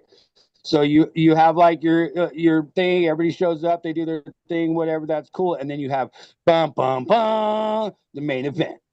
Yeah. This Yeah. guy goes against this guy, and that's what I'm saying. Like if I can watch a 6-week training camp with you and you're going against Travis and you show me all the things that you've learned about Travis and why you're going to beat him and why you're being raised the way you were means that you're more of an animal and blah, blah, all these things. I'm interested now, right? Right. Right. We What have to figure out ways to get the new viewer interested, and that's like right. what this, for me at least, that's what this is all about. I am so bummed out that everywhere I go I see the talent, the entertainment having to pay to be the entertainment. Yeah. You Yeah. don't see that in any other sport. No. Okay, Yeah, that's got to change. so That's got to change. Yeah, I was I want hoping. the red carpet rolled out for all of you guys Right. everywhere you go, the limo to pick you up, the after party to be a normal thing with hors d'oeuvres and everything you want, and this to be the way our sport is treated, to Right. where you can't walk through the mall without people saying, "That's Kane," right? And that's the way it And, should be, because and, our community is so cool. and these talks, obviously, like this is how it's going to get there. Like, Hmm. I believe everybody starts somewhere, right? Like Jeff Bezos started out of a garage. You know what I mean? Look at Elon Musk, started multiple companies, and it's like, yeah, these guys had amazing minds, but it's like they had one mind to start. You know what I mean? So, I mean, at the end of the day, I definitely do think that arm wrestling can be massive, like pretty much every other sport. I mean, in other countries, it's huge. I mean, look at some people get paid if they win a gold medal. Some people get, housing for free and money. And it's like they don't do that in the United States, obviously, right? So it's like we can get to that certain level, but we have to get to that younger generation. And it's like, okay, sure, arm wrestling's grown in bars and stuff like that, but it's like the younger generation is where we need to target because that's what they target in other countries, and that's why these people are so elite at such a young age. You know what I mean? So we really definitely got to start at a younger age and really target. And that's why I tried calling high schools to find a venue because I wanted to start that younger age. Um, but we definitely got to start attacking like getting the younger generation involved for sure. Yep. So I mean that's definitely my thought on that. I definitely when I had talks with high schools on using their gymnasiums and stuff like that, they are definitely interested in us utilizing their auditorium, just not during the holiday time when they have all their like plays and stuff like that. So I definitely think that is a huge, huge market that we can definitely get into, just like they are um, in Canada. You know what I mean? So Hmm. Yeah. um, yeah, Yeah. the market is there. It's and we don't make really any money. If anything, we lose money on arm wrestling events right now. Um, I definitely think there's a ton of money to be made. The sport's fun, but life is about making money and making sure your family is taken care of too. So there's definitely ways to make money in the future for sure. But we got to Oh, start with it. Travis, he went weird on Got me right there, bro. He got started. got to start with that younger generation, man. It's not about making money. Damn it, Travis. You were doing so good. Everything sounded so No, perfect. Then you said that. no. I'm telling you, everything in life's about money. Look at Devin. Devin doesn't take a match probably for anything less than $25,000. So obviously, Devin probably didn't think that way, but look at Auden now. He's not taking anything but Hey, for these. me, I'm a weirdo. For me, life is all about relationships and friendships. Oh, obviously, right? If I was Money rich, has I would had say that too too. much Well, I agree swirl in my with you life. both. I agree with you Yeah. both. Growing the sport to something bigger, money does have a place in Oh there. yeah. You. But Hey, the but way when it you is need other structured people's money, is it's Yeah, incorrect. of course. It needs to be restructured in a way where it kind of draws back to what you were talking about earlier, Josh, to where it's those athletes that are being propped up and yeah. sponsored and brought in on limos. Look at. Watch this. I'm gonna tell you something. No BS. Me and my buddy used to do this back in the day. Okay, when we were young, we would pull up to places and we would switch off. And like one day, he would open the door for me and do all this stuff and act like I was some. Look at, I'm not BSing you. He would act like I was some like amazing, super, and people would be like, "Who's that? Whoa? What's going on over there?" And I would do the same thing for him, and we would do that just to get people to talk to us and like be all interested in what we're doing. If Yeah, you fake it till you make it it's and you true. send the image, they will believe it. They will be like, oh, these guys are important. For what? If we go to tournaments and you have a VIP section where only the pullers sit and they're not mixed in with the audience, it now makes the audience feel like, whoa, those guys, what's he doing? What's this and that? Okay. You have to create these different visuals and the ambiance for people to look at and be like, wow, this feels like something special. Yep. Yeah. Not just if it's like a barbecue, right? Well, yeah, drawing back a little bit. So yeah, the youth, I think we can all agree is a huge part. The part I've struggled with that is the whole what comes first, the chicken or the egg, kind of situation, because it's hard for me to imagine building the youth side without an organization more in place, like getting more organized, because schools can't get behind something that's not really organized. They need to see some form of like structure. But I love that we're talking about this ultimate contender factor because let's think about it a little bit. You know, the way our rankings, our tournaments, every way that we're kind of recognizing and following and knowing how to follow arm wrestling, the way it's been built for the past however many years, um, it's kind of hard. It's hard to give it a physical state of organization, especially when they're all starting to split. But when you have an ultimate contender, just say our own state, just starting out with that, um, that's something I can definitely see youth getting behind. It's definitely something where I feel like more respect is being owed to whoever those top 10 people are and having to go through that path. It is a very simplistic, structured, respected format of professionalism. And I definitely see people getting a lot more excited. Youth everywhere, everyone, the pros, and I definitely see money being able to be behind that as well, because a lot of people want to see that legit match happen between the number two and the number one person, or even the number three and the number four person happen in a sanctioned place and time and everything like that. Um, yeah, like it's the best of all worlds, because to me that is kind of a soft, organic way of faking it till you make it too. You Yeah. know, you don't have to pour a lot of money behind that for it to look professional and like something you can respect. What I'd be interested to see, you guys, is like, so say we start up the an Ultimate Contender super match ranking here in the States, and whether that ends up merging into a concept with our current state of rankings that involves tournaments and stuff like that, or not, like at some point.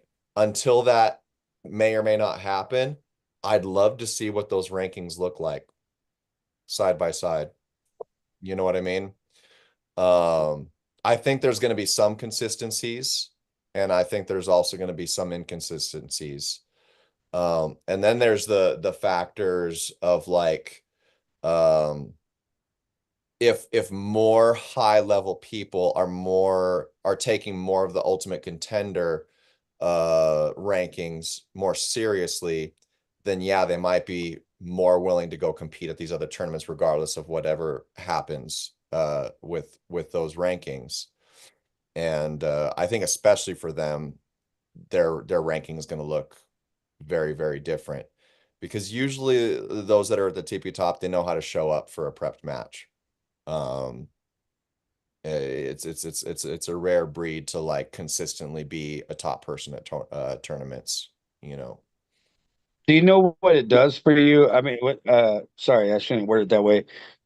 Think of what it does for a person, right? If you have an established ranking Mhm. and the ranking committee or whatever it is has an established website where they can go on there and it looks professional and this and that, and you're part of something, and you can show people throughout your business ventures or whatever you're doing that you're number one in the state at something. Yeah, yeah, yeah, yeah. Like it that automatically makes people want to get behind you. Do you remember when Ozzy Arm Wrestler came on the show? Oh yeah, yeah, yeah, yeah. Okay, remember what he said is everybody has a Devin, like everybody knows Devin. Hmm. Build your own stars from within. Hmm. That's what this is. That's what this can do, right?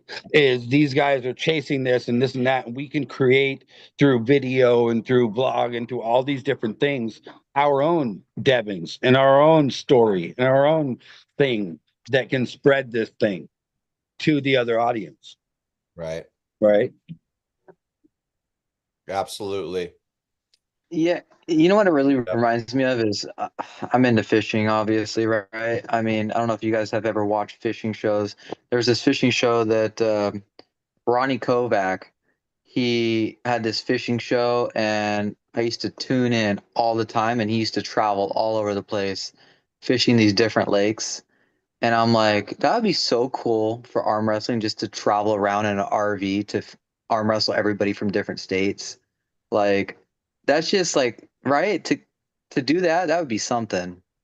Just traveling around, having a big sponsorship, and just traveling around, filming and That's creating like the that's what production. we're that's what we're gonna do, Travis.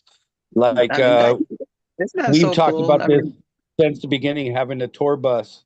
Mhm. And okay, look at so Wow. think about this. We all grew up in the era of MTV Real World and things like that, yeah, right?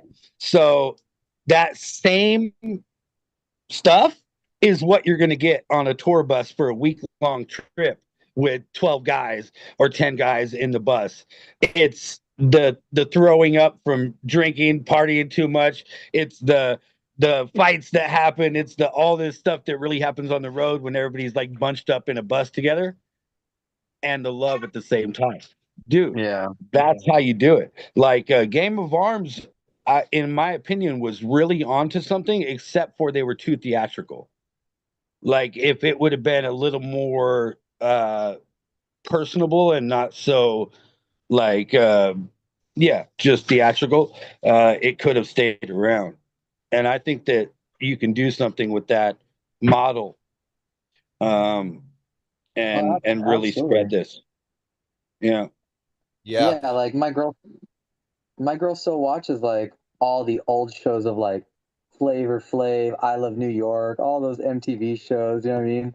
The Real World, Yeah. like all those Buskill. entertaining shows, like oh Yeah. my God.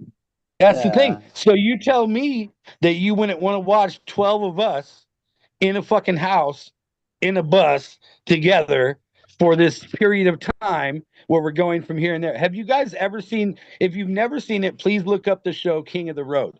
It's a skateboarding show, and all the different teams, it's put on by Thrasher. All the different teams like Zero and Chocolate and Girl and all these different teams get together, and all their teams are in a van, an Econoline van, and they roll around for 2 weeks, and they have to do all these challenges in this book, right? Some of them aren't skateboarding, but some of them, most of them are. But still, like it's so entertaining. And when you think about what you can do with the arm wrestling, um, yeah, we brought out our top guys, and it's almost upsetting, like that we haven't had our Michael Vaz, our Luke Kent, Mhm. our Dane Nix, our Ryan Davis. These guys have came out, including the guys from the South. Like we do have a deep squad in California between the North and the South if they just can get Show there up. at that date, Hey, I But got look, everybody's going to see Michael Vaz on November 2nd at the World Series of Arm Wrestling. Okay, everybody's going to see him. Kane, you were there at the qualifier. Oh yeah. You were there. Yeah. He Yeah. stretched Mega Mike into a King's move twice. Yep. Yeah. Yeah. Yeah. Yeah. Yeah. There's a lot of people up there Strong dude. that need to show up. And that ultimate contender factor, I think, And really Derek, that going is gonna be a key factor to, I think, making those guys more serious, getting your Luke Kents out and stuff like that, because to North versus South, and considering that a championship, you're trying to get all these sponsors involved and everything like that. yeah. Um, we can all as a community, I think, take an ultimate contender format a lot more serious, and I think money can get behind that too. And what's the language Imagine if Derek speak had there? a imagine if Derek went against their top five guys, Oh wow. like in a row, like their top super heavyweight, their top heavyweight, their top light, all the way down. Ah, Imagine. Not no disrespect to anybody, but Derek, hey, look at you're not number 4 or 5 in the US if you can't run through most states. I got a great idea that'll probably be super entertaining. All right, check this out. Let's say us versus Arizona. Okay, we take the 10 best from California, take the 10 best from Arizona, and you meet up in the desert.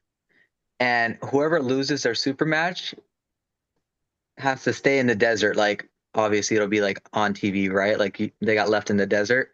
And then whoever actually wins their super match continue to the next state. If you are the winner of, let's say we go to 10 states, you win the grand prize of $10,000 or whatever the case is, right? So you have to not get left. And if you're there at the end and you beat everybody out of those 10 states, then you win this grand prize. If not, you get left in the desert somewhere. So Yeah, I think just like, that's again, that's Game of Arms. That's what they did. That's why yeah, it's such a good model to build off of. Like what they left with us, like if you really think about it, like as an arm wrestler with they made it theatrical, but it could have been so much more, like I said, real world, or so much more of the personal part where you build up those characters. Because if people can know about Snooki and them people like that, look, you could know about an arm wrestler. You just got to yeah. find out a little bit of the backstory and a little bit. So, yeah, I think you're right on it. That's what we have to do. We have to do this thing where we make it everybody getting together, because the more a sponsor sees a bunch of people get together in one place, that the more they want to get behind it, I love right? it. People that get left behind, it suddenly becomes an alone episode, you know, like Right. Survivor. Right, and the end of the episode, like there's the 10 that lost, they're walking in the desert or whatever, like Yeah, they have to like hitch a ride. heck yeah. See, Yeah. that'd be Slap in amazing. the face. And I then like here it. comes like this like killer van coming to pick them up or something like that, you look up this like, I always tell my girl, oh, there's the rape van, you know what I mean, like I'm like those sketchy looking vans, so I tell her, Good I'm like, nope. stuff. So Travis, um, if Ultimate Contender existed right now off of the existing rankings, you're a 165 guy. Who I'm gonna look it up. Who would you have to take down to take that 10 spot? Who would it be? And I want to know what you think. Like if you think you've got a shot at that person. Let me see. Let me see. Let me see. Shit, Kane's probably number 10. No, I want to see who that is because it would have to Well, be. you have to go against number 10. Are Yeah. are you on the rankings yet? So I don't even know anything really about the rankings. yeah, let me see here. See, Travis, how nice would it look if you put number 10 arm wrestler in California?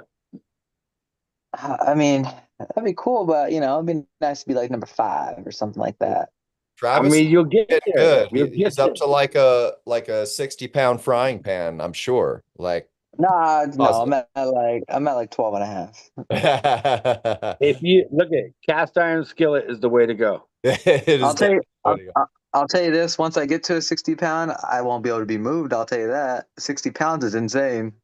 Yeah, that'll be nuts. Yeah, just with the weight sitting at the end like that. Oh, Um, it's um, insane.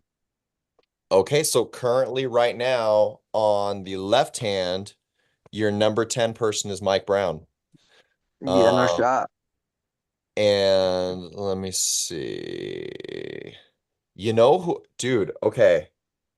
Mario Payan. I don't know why he's number 8 right now. Um, I feel like he's really God, good. I haven't looked at this in a while. Mario was looking good. Like he beat me pretty handily at Olympia, and there he kind of put like a small stop on Jamie Barrett, left-handed too. His left hand's like looking really good. Yeah, I've seen that. I'm like, when he did that to Wait, Jamie, I was like, ooh. does Chad Shelby beat you, Kane? I still have not pulled Chad Shelby, but he's looking better and better too. Compared to his first showing at North versus South, where like I was the first showing for me, seeing him pull, he seems to be getting a lot better. I Um, mean, he was going against Mike Brown, bro. That's a big ask, bro, at North versus South, bro. so on the right hand, Yeah, Travis, it would be Christian Zepeda at number 10, which I think is incorrect. I think this just needs to be updated because I'm still at 5, and Christian technically I think should have taken my spot because well, are we not counting Olympia because it wasn't in California, even though we're California pullers? How, how does No, that I work? think that I don't remember that. all that counts. Yeah, I think all of it counts. Yeah, I'm pretty sure it does since we're California pullers. So if it does, yeah, But Christian did should he have finish taken. higher than you in the tournament? He did finish. Yeah, he got third, I think, and I got fourth, I believe. And now this is even weirder. Okay. So just say Christian did take my spot and he was number 5. I bounced down to 6, and the person who would be at number 10 is Mike Linder on the right. Dude, I'm telling you right now, Hold on, hold on. Name me the people above Mike Linder right now, one by one, just so I could hear on the right hand. Okay. So Mike is sitting at 9. Number 8, we've got Chewy. Number 7, we've got Patrick Yacaro. Number 6, Alwyn. Number 5, me. Number 4, Caleb. Number 3, Karen. Number 2, Vosgin. And number 1, David.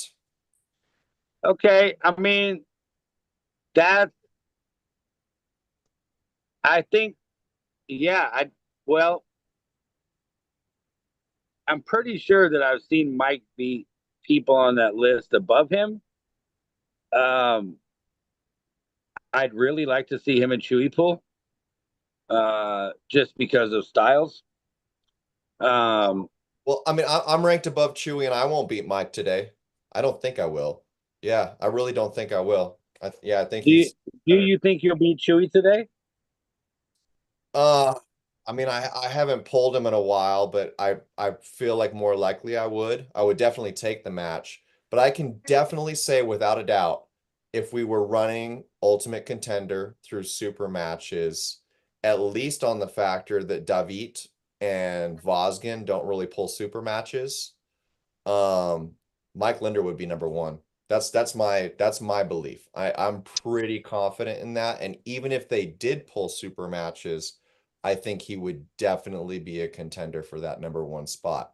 That's why I want to see these things side by side.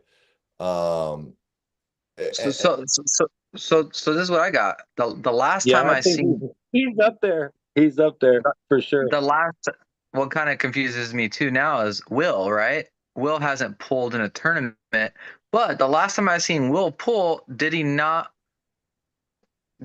pull Linder at Bruheim and beat him? yeah, he did beat him 3-2, I believe. It was relatively close, but yeah, Will did get him. See, look at it. That's why styles make matches, because the last time that Will and Caleb met up at the Anaheim uh, championship last year, Caleb beat Will Yeah, yeah. And I mean, and in a Will super has match. 100% stopped training since then, pretty much. And Mike Linder has been nonstop training uh since then. So it's hard to say where they would be today. But So the Vosgin match and Linder is locked in. oh, that is a It's super lost. match. That's right. So Vosgin will take a super match. Okay. So if Linder wins that, then Linder will be number 2, Yeah. I would Well, because I mean, Vosgin David is should. only. Yeah, they should fall off after a year because David hasn't pulled in a minute. I don't think so. No, the beat just qualify. pulled Linder at the he pulls in the Uh, bigger tournament, but Yeah. he oh, pulled at the World Series, and Linder beat him in round 1, and then DeVite came back and beat him and knocked him out, and DeVite went on to get second place in the tournament, and Linder got fourth. But who got first? Fresh, because it was 0 to 176. Oh, and okay. And what that also tells us, not to like rule Christian Zepeda out or Calvin Liao or any of these other 145 guys, But David at number one in the 165 class, how It freaking makes sense. dude, that guy, like on a good day, I'm pretty sure is 145 pounds. Yeah, So if he was to he's cross incredible. over at the 145, man, yeah, like he'd for sure be the contender. Yep. Or he'd be the person that you'd want to, beat for that spot. Yeah. Yeah, Yep. inactive, so he's down at the number 11 spot, but I heard he's really, really strong.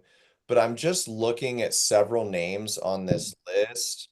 See, there's very few that are honestly the only and again, we're only looking at the 165 because I was bringing you up Travis, but David is the only one that I'm pretty sure is not a super match puller.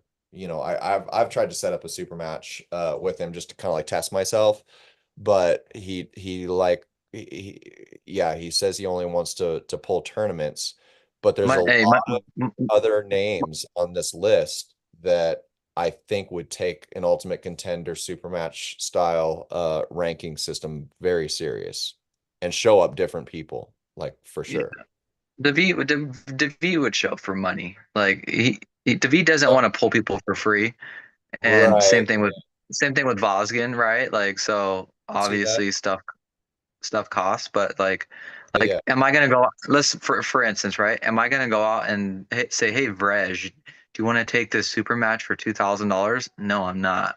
Because I have to look, let's say I'm throwing a tournament, I have to look at, okay, is this gonna generate that $2,000 back, right? Like how am I gonna recoup this $2,000, right? Like right, right, you right. have to look at it like that. So it's like at the And end of the there's day, it's even like, just okay, if I, Yeah, there's even just the respect factor. Like I don't know, I feel like maybe his viewpoint would also be different if there even was an ultimate contender super match ranking system where like I think when I propositioned him for a super match, I was maybe like number 7 or something like that, which really doesn't, offer a lot of respect to his number 1 position. He might have been number 2 then, but I can't really remember. But either way, like it would have made a lot more sense for me.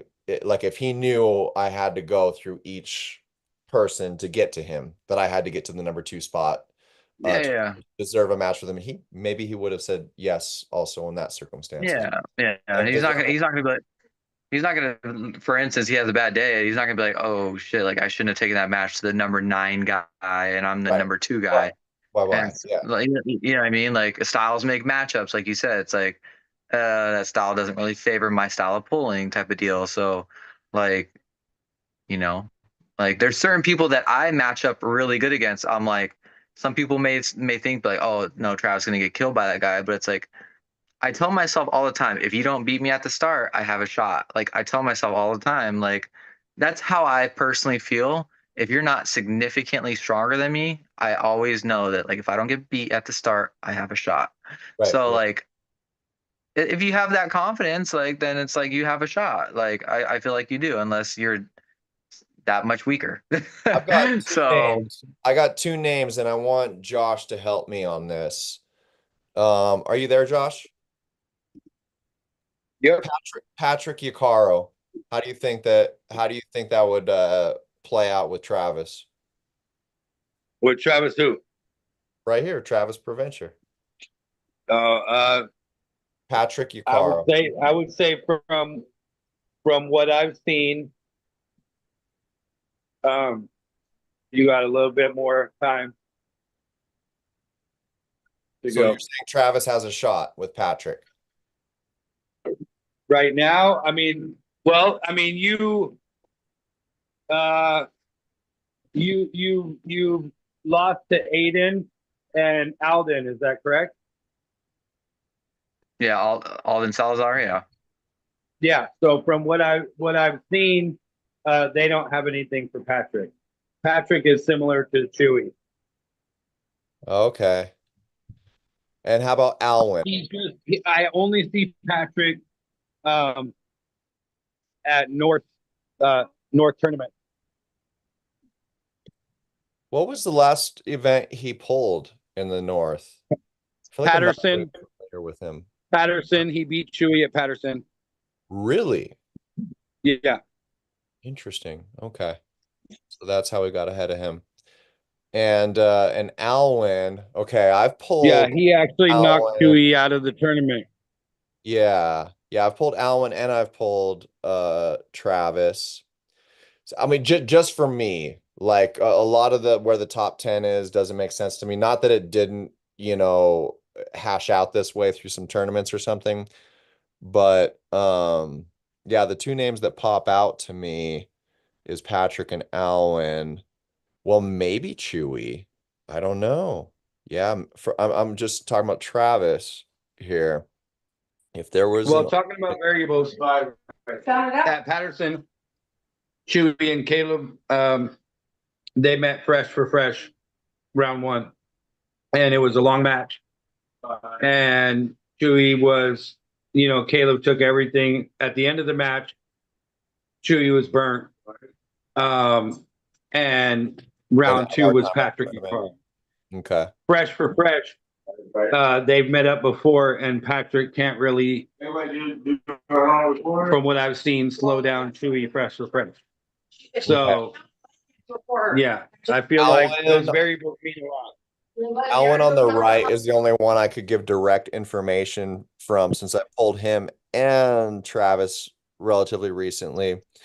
And I think that if Travis got a stop on Alwyn, there could be a match. For sure. Alwyn, he's got a very explosive top roll. But I feel like I've felt both of them like in a stop position. Yeah, you might need to be gunning for Alwyn, um, Travis.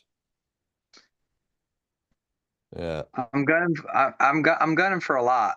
So good, good. I'm putting my time in for sure. But like I Travis said, told me I'm his working next match is going to be you, Kane. Say what? on. No, I don't got enough for Kane yet. He's got too much still. So he's got too much. Maybe like I said, when I get to maybe like a 30-pound frying pan or something, then we'll talk when I get to the 30s. Yeah, you But might be able to right now. Like I'm in an investment phase right now. I'm arm wrestling a lot. So it's hard for me to no, put stock into whatever's happening at an event right now or to practice no or anything. recovery. Yeah, no I'm, recovery. I'm really not giving myself that. Um, my strategy is that I want to get a lot better at arm wrestling. I want to get a lot stronger. And I know like I know 100% I don't feel like I'm not getting enough recovery. I feel like I'm getting Yeah, more conditioned through this. So absolutely. the goal is to eventually get to a point where I can keep doing this and be tournament ready or super match ready every time. Because I just don't think I'm the guy that should take a week or two off um before even a super match or something like that. But Yeah. either way, I've got a lot more work to go to find out. But I've always done better when I arm wrestled the night before. really, Yeah.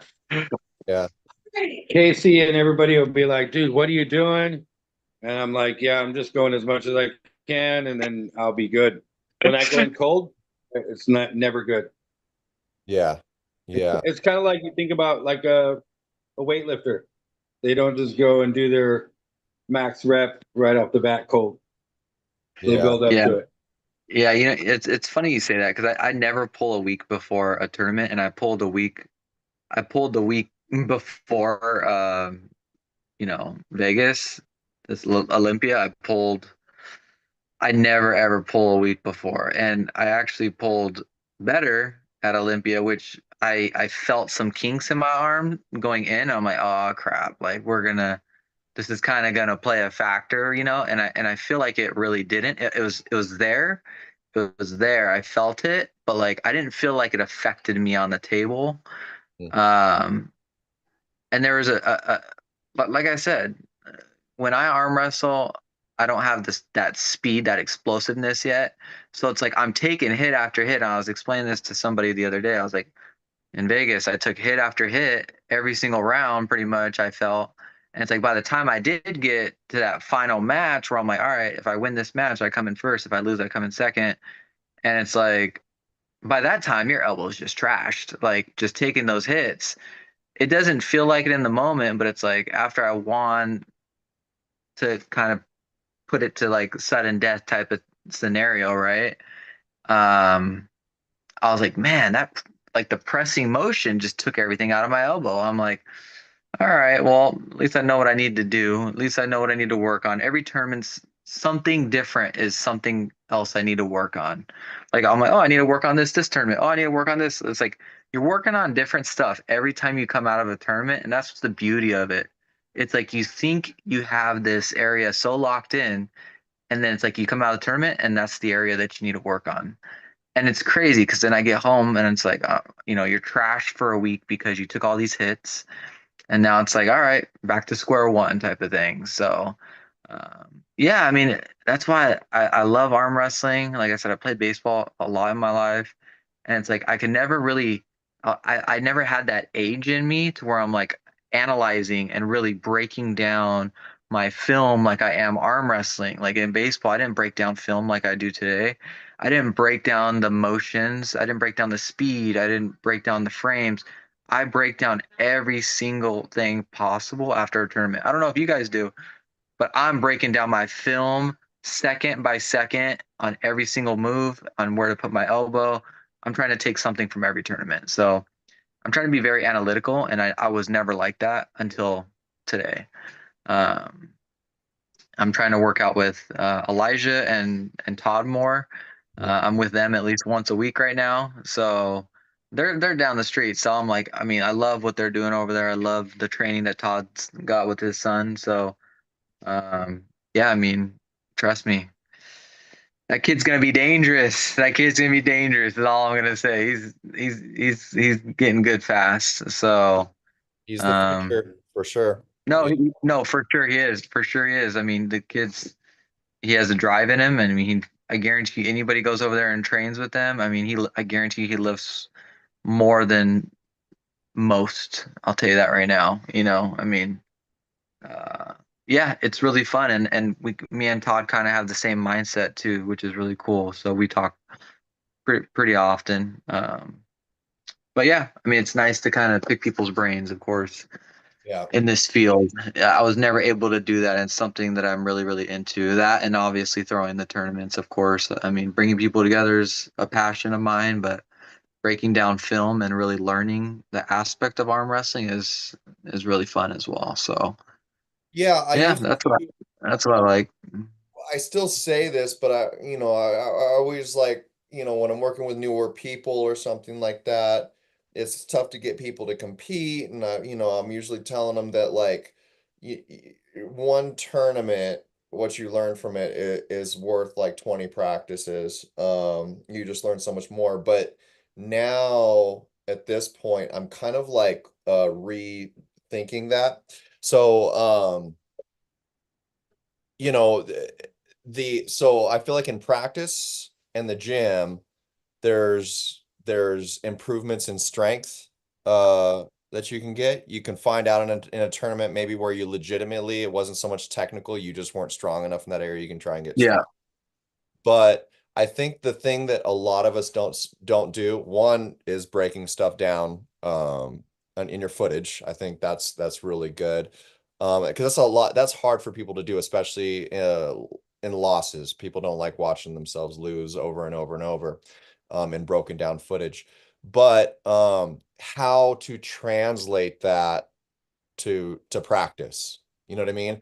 Because practicing to be better in tournaments is very different than the way 99% of us practice and train One, for our one, match. 100%, So different. 100%. Yeah, So so the like way people, when do the ready goes come in? When do the repetitions come in? When do, when does the simulation of an actual tournament happen in practice? And I don't yeah. think a lot of us do that. No, no, we go to practice and we slow pull, and that's not how we're supposed to practice. Right. I mean, I don't want to practice anymore if I'm not practicing my ready goes, like because that's what I'm practicing for a tournament. I'm not practicing to sit here and hold your hand all day long. I Right, want to right. work. I want to work on something and get better. I told Todd, this last week when I went to his house, I said, I want to literally practice with you on ready goes because that is my weakest point. I always get beat on the start. So I said, if I can't get beat on the start, I don't think there's many people in the amateur class that can beat me if I'm on my side. I really don't see it happening. So I Yeah, said, the only way I'm going to get to that pro level is if I have that pro speed. So if I don't have the pro speed, I'm not getting there. And that's how I need to get there. I can always get stronger, but that muscle memory to get faster, it takes a lot longer than to get stronger. I'm gonna tell you that right now. So I've never been a fast person, so I think that's just very, very crucial. Uh, so I mean, like I said, you can get stronger, but it's a lot harder to get faster. yeah. Um, It, and let's be real. Um, you don't have to be an amazing arm wrestler to be a great arm wrestler. What I mean by that, that's kind of contradictory, right? But what I'm saying is you can really just have one move and be a great arm wrestler. Like let's look at Camille, right? He's mm, got the flop press. If Look at Michael Todd, look what he did to him though, right? Like one move canceled out the other move. But Michael Todd is great at one thing and Camille's great at another thing, right? So it's like the press is becoming one of the most popular moves in arm wrestling. I personally don't like it, but a lot of people love it, right? Like I'm going to obviously implement it as like a finishing move. I don't know if I'll use it as a starting move. Um, but that's kind of like where I'm at. Like I love watching that press because of the damage that it does to people and how fast people get beat. But like I don't know. I've always looked at arm wrestling as like, hey, we're stuck in the middle on the hook type of thing. Like that's kind right. of like that's what my brain's like implemented to, right? But it's like, okay, do I want to keep my brain locked in at like, oh, you're stuck in the hook, or do I want to win a match? Like kind of where arm wrestling's going. Like if you want to beat people, it's in the press. like pretty much the press beats pretty much everything, right? Mm, Like yeah, speed with the press, like that's beating pretty much everything right now. So I see that as like a power move and the inside shoulder roll that kind of like I kind of fell in love with the inside shoulder roll move when I saw Arson beat Dallas with it. Um, the way I seen him pretty much utilize that on Dallas, it just blew me away in that match. I obviously coming into arm wrestling, I saw Dallas as like, oh my god, Dallas is a great arm wrestler, and then I seen Arson against Dallas and the inside shoulder rolled him in Arizona. And I was like, what? He made it look so simple. yeah, And obviously that has the press strength with it as well, right? You know what I mean? That inside shoulder roll press motion essentially. And it's like the press, inside shoulder roll, those are the power moves. So it's like if you're going to be a great arm wrestler, you have to have those moves in your arsenal. right. But at the same time, you can be terrible at everything else and be an elite presser and still be a number one or number two guy. Yeah. So you really can. So I mean, essentially, like, do you want to work on 100 different things, or do you want to become elite at one thing? Because I mean, Christian, right? Christian's beta, right? Like, he has one elite move, and it pretty much has helped him tremendously, right? So, um, like, if you could stop the press and you get stuck in the hook with Christian, do you beat Christian in a hook? That's hard to say because I can say Christian currently is competitive in every angle. He is competitive. in the top role right now. He can be if he chose to be. I've felt him in every different angle, and I do know he's training them, and I think he would be competitive with a lot of the people in the top 10 165 in those angles. But his money move is definitely the press. Of And course. like scientifically, just like let's say technically, the press, what I find interesting about it is number one, it's uh so when we talk about a hit, a big misconception that a lot of people seem to have about hits is that it's an action that happens from the go at center table to the pin pad, and that's not what a hit is. A hit could be a matter of 2 inches to your ideal position to control the match from there. Some people get so good at it though that once they get control of the match in that first inch or whatever, they can easily finish just as quick. But a press, what's interesting about it is I personally believe you're a lot faster from here to here than you're going to be actually having a tug of war with somebody and hoping that you can open them up far enough to single them out on one muscle, like their bicep per se, turning them up like Of this. course. Yeah, yeah. And the lethal thing about a press, technique wise, I also believe that it is more damaging to knock somebody outside of their shoulder line than it is to open them up a little bit. And someone, 100, yeah, 100%. yes, I have tried the press, obviously, like from the go, and I just can't find that. It's a move that you really have to just keep practicing and getting that weight up, right? Like if you're gonna practice a press, you have to literally work it out on an arm wrestling machine and continuously just make it that repetitive motion. Because if you just go to practice and be like, I'm gonna try a press, you're gonna be like, it doesn't go anywhere if the person's actually tensing up, right? Like if I'm on my arm wrestling table working cables and I'm pressing 100 plus pounds week in and week out, I'm gonna be able to push you outside your shoulder line, right? Like it's gonna be no problem because you're not used to that force that I can press that you can stop per se. right. If I'm not putting those weights up outside of just table time, there's no way you're going to be able to press somebody. Like it's just not going to happen. The elite pressers like Camille, Christian, and all the other elite guys out there that do a press, right? Like they're practicing twice a week probably as a flop presser or just straight sideways, whatever the case is. Like you Very heavy. can't just practice that. You can't just practice that up, at just like, oh, I'm gonna arm wrestle you and practice a press. It doesn't work that way. It does not work that way. Yeah, if they can push heavy weight, sideways, in a press, if they're trained to do that and they're trained to do it quickly, there's going to be very few techniques that is going to combat that unless you are simply Yeah. strong in that motion. Um, Jamie Barrett was proof of that, I think, at Olympia with Christian. Christian has gotten exponentially stronger and even more technical in his press, from what I felt. He's gotten really, really good at it. So when I sat back and watched Jamie just plow straight through the press, and he did That was it great. more in a back and to the side motion, I was like, damn. Oh, so that's how strong you got to be, like to overpower that. But it wasn't like an over technique thing, or him It was having to just, be faster. He yeah, just had to be that much stronger than that move. power. It was just power. I mean, yeah, we're looking at Jamie Barrett versus Christian, right? I mean, that was a great match left-handed though. Like, I mean, they definitely had a match left-handed. Christian's not too far off. Right-handed, they're not really like in the same ballpark, but left-handed, they're very close. Mhm. Um, but at the same time, we're comparing oranges to apples, right? Like on the right hand side, we're looking at Jamie Barrett that's over here pretty much competing with Vosgin and beating Vosgin.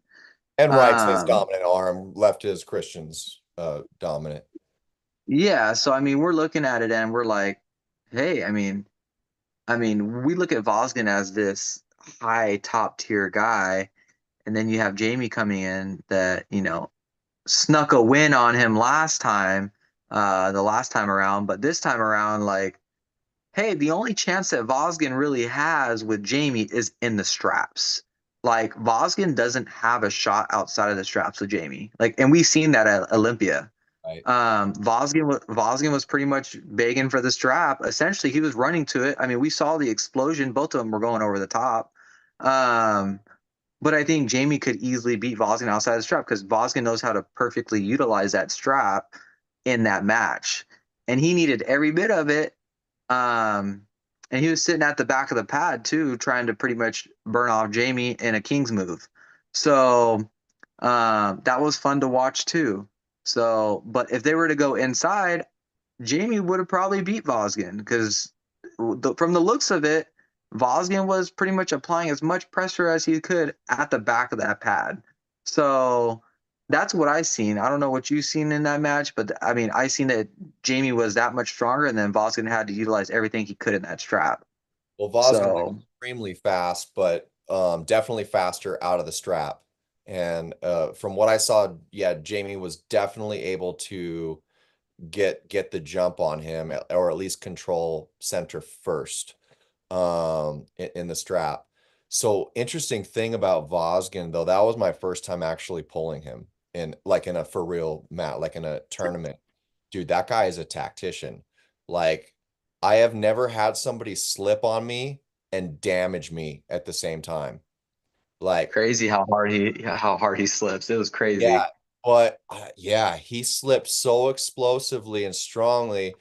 The way he slipped, he literally jammed my pinky finger. It still hurts 2 weeks later. He kind of like took my pinky out of the equation. He's like, I'm gonna take you to the straps, but I'm gonna damage you a little bit while I do it, you know?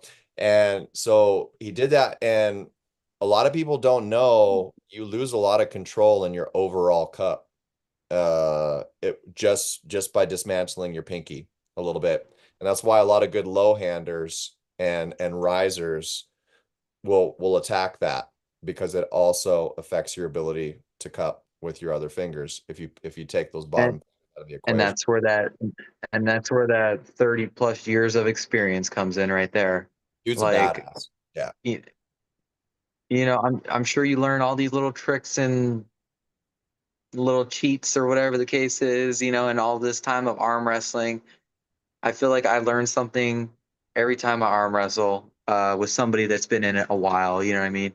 Anytime like I'll like have people over, we'll arm wrestle. It's like I'm not learning anything new for the most part.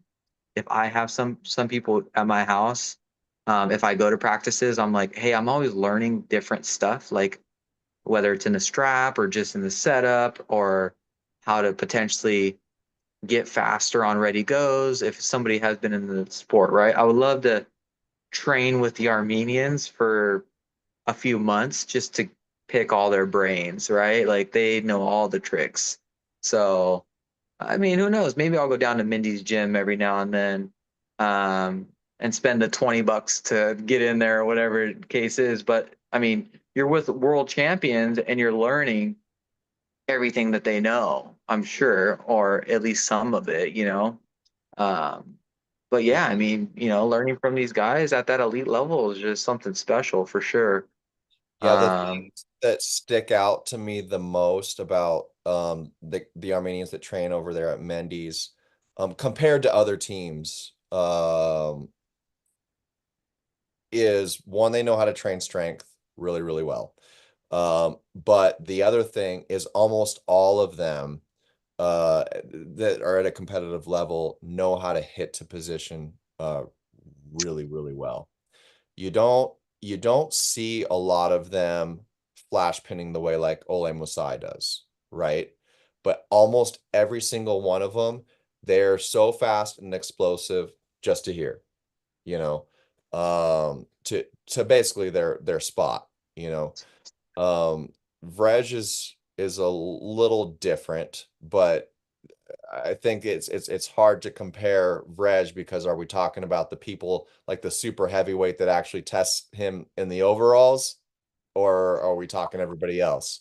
Everyone else he'll just stonewall, and dad move, but um, you see a little bit more of his technique and explosiveness in the overalls, pretty much. So speaking of Vrej, um, I know most people probably like, oh, you're crazy. I would love to see Eli and Vrej. Elias. Eli Sadov. Okay.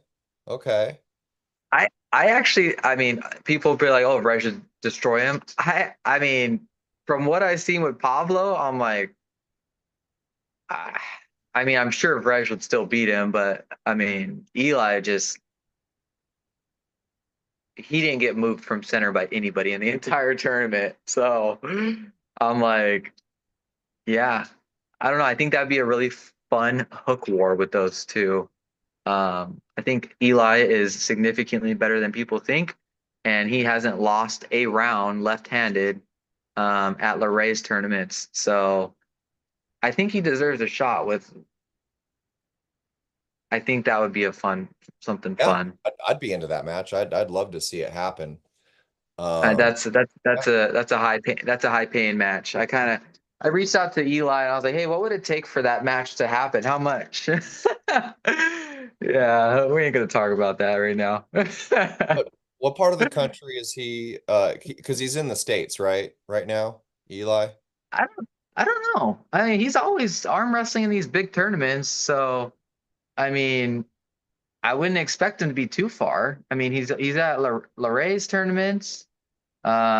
He came to Vegas. So where does he live? I kind of thought he was over there towards the southeast, but I could be wrong. Um, I have absolutely zero clue. Oh, we've got a few more people in the chat. We got Mike Linders popped in here. Okay, all right. Yeah, I didn't know What's people up, were Mike? popping back in. Yeah, what's up, Mike? Um, yeah, Mike, we're gonna get that ultimate contender super match ranking going, and we're gonna show people what's up with Mike Linder. Don't get Uh, left in the desert, Mike. yeah. Let's see. Todd Colazzo's in the house. What's up, my man? Good to see you. He says, what's up, you guys? Just got done with Elijah and Kaleo. Great workout tonight. I believe you. I believe it was an amazing workout, and you guys are putting in the work. Yeah, Uh, that kid's gonna be a killer too. yeah. Oh, Kaleo's amazing. Yeah, both these kids are the future of the sport. And I can't wait to see what happens with them and more of the youth if we do establish an ultimate contender ranking with super matches. Um, because We have now we can start pulling the youth out of the woodwork for like a specific reason. You know what I mean? Um, yeah, it just makes more sense. I think a lot of them would be standoffish. Like, I got to hop in this tournament with like all these people, and right. but it gives them something more tangible to go after. Uh, We we've we have a got we have a we yeah, go ahead. we we have a good match for Friendsgiving actually. Elijah versus Tommy Heron. Oh, is that going to happen? Yeah. Okay. All right. I like Yeah, it. so for Friendsgiving, we're gonna do that. I asked Tommy, I was like, "Hey, you want to take a match with Elijah?" He's like, "Oh yeah." He goes, "I got to get my redemption." So I think that'll be a fun one to watch. So we'll see Wait, if Tommy who needs the redemption? Who beat who last? Elijah beat Tommy in San Diego, I think a few months back. Oh. Oh, okay. So I said, "Good luck. Elijah's feeling strong." Yeah, he really is. He really is. Tommy's getting a lot better too. And I he love you, had a, Tommy, but I'm gonna be talking to Elijah a little bit on this match. he's Tommy had a really good win against a good opponent actually in the pro division. I've lost to that guy pretty easily. So Tommy Tommy fought him from a good angle. He Mhm. didn't go into his power at all. That was a very good win. Yeah. So I was I, very impressed by that.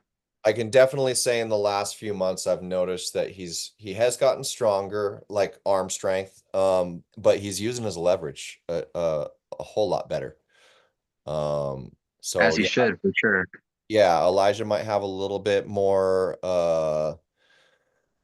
to go up against this time. So Todd, let Elijah know we're going to be doing some talking a little bit. I'm going to have to train for this match.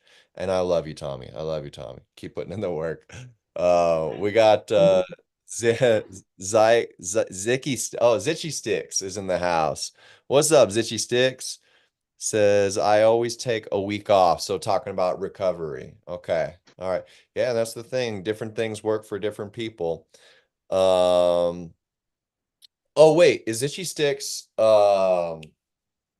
remind me again. You're that beast from North versus South, aren't you? Um, Josh, where are you? Come back in here, Josh. What is his name? God, it's on the tip of my tongue. Dude was so impressive. He beat Lorenzo Munoz. And he also beat so it was, I think on Lorenzo's strong hand, maybe on the left he beat Lorenzo. Then he had somebody else on the right. Was it Christian Cabahug? I think. Let's see if he's responding right now. Okay, yeah, let me know, Itchy Sticks.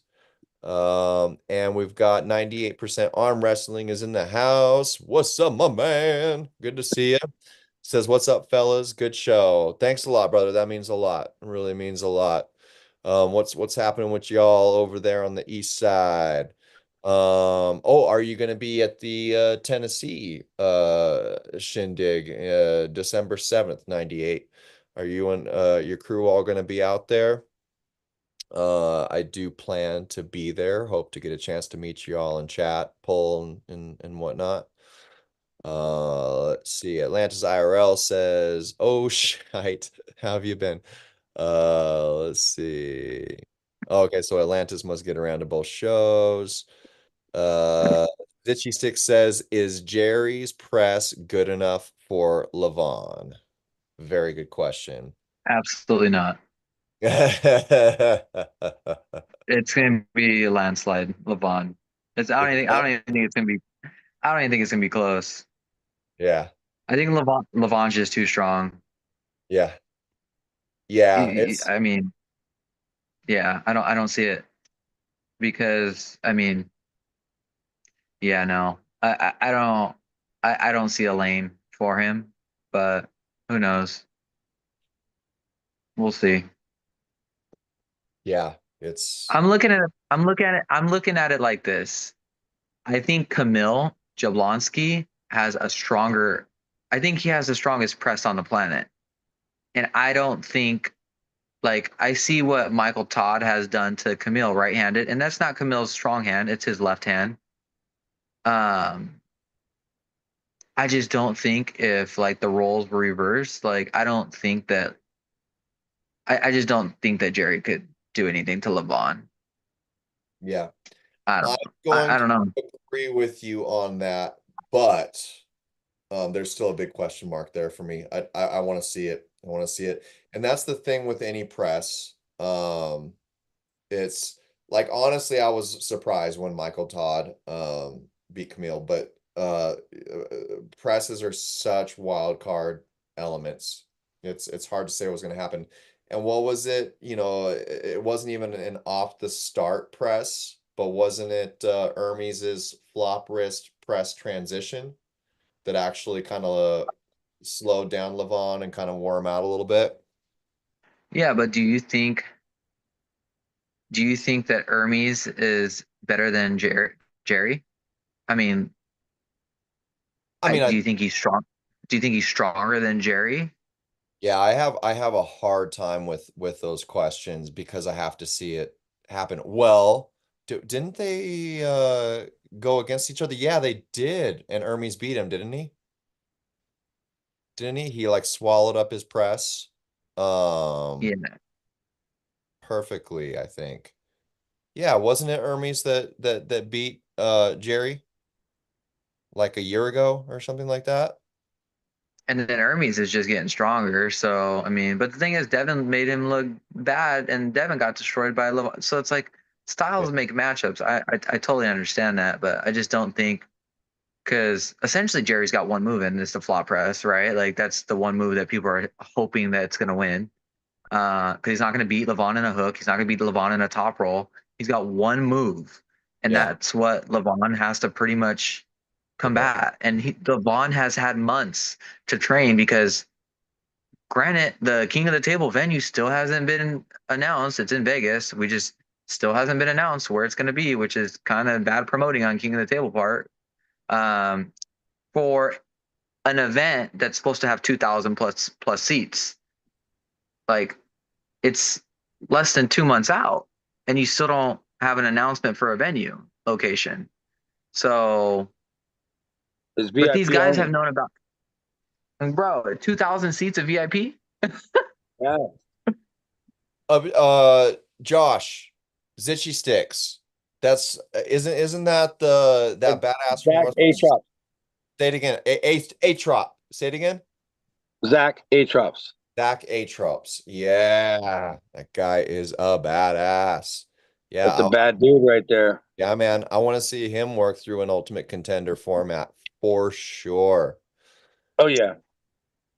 And yeah, his question was, is Jerry's press good enough for Levon? What are your thoughts, Josh?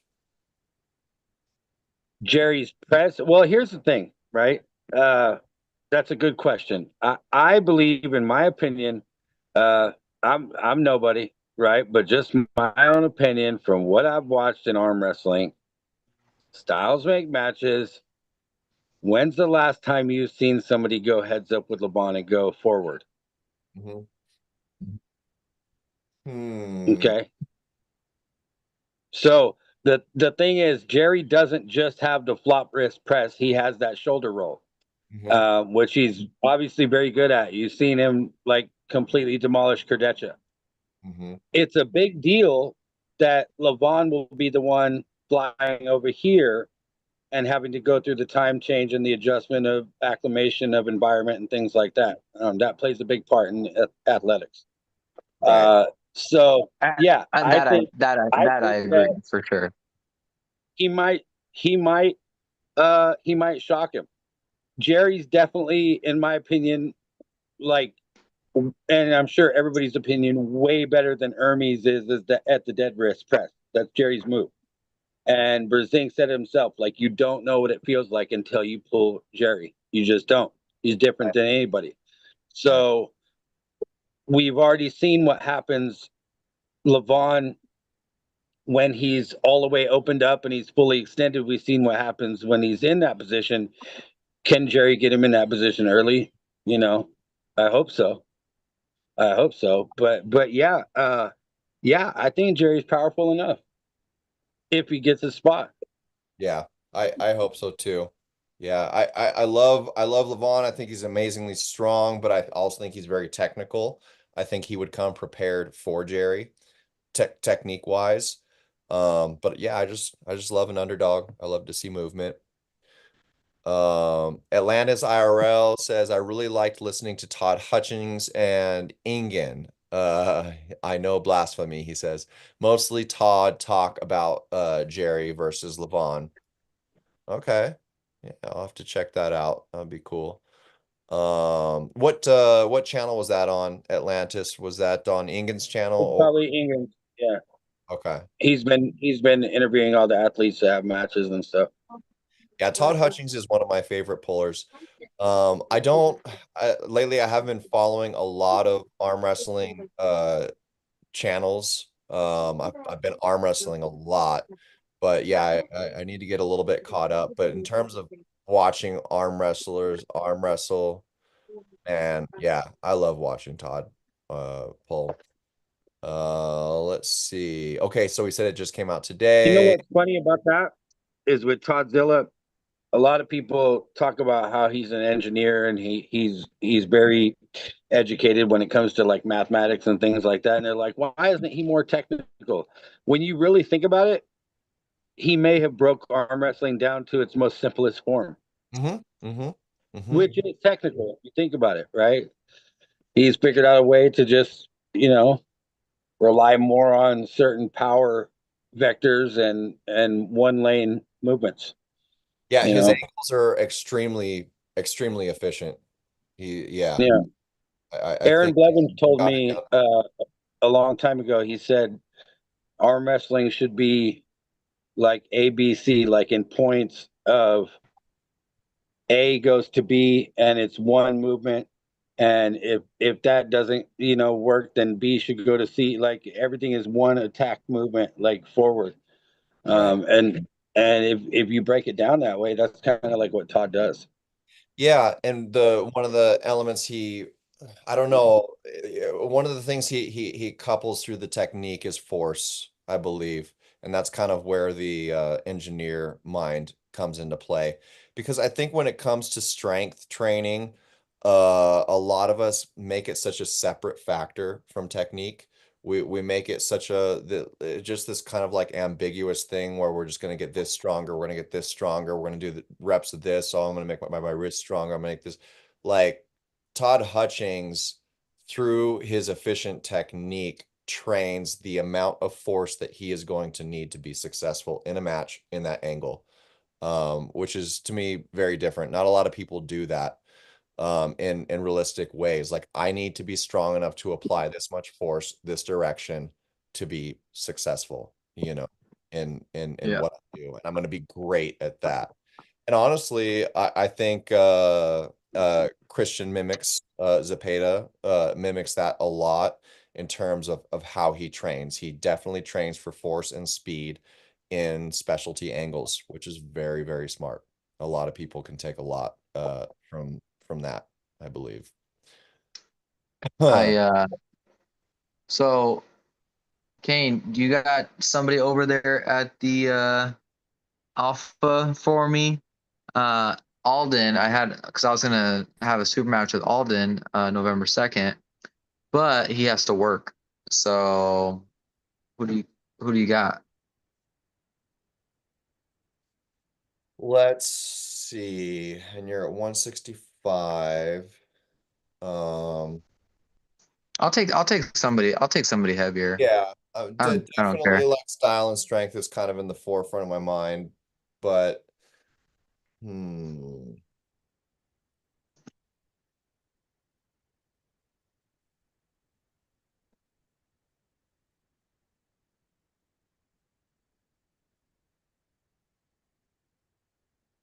that's a good question. Let me see. Um, now How would me how would me and Lorenzo face? Munoz. Uh, too much or what? I don't think you're quite ready for him. I think he's nice enough to like take the match, but I'd work your way towards him. But I think you're on the right track. You need to eat Well, some more pancakes. he's Ah, probably too heavy. He's probably too heavy the anyways. plus his money arm is his left, and you're definitely stronger on the right. He might take a right hand match with you, but I think you're on the right track. Anatomically. The person who just came to my mind who just showed up for practice recently is Isai. Oh, that's a good one. You Yeah. guys are kind of the same build too.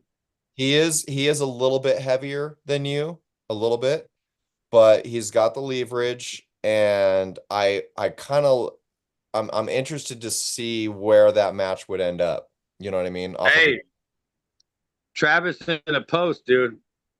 All I can say, Travis posting.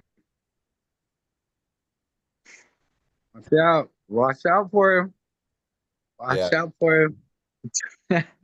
Yeah, so the thing with Isai is he's like Tommy Heron, he's gotten really good at using his leverage, and he's just got a monstrously long arm.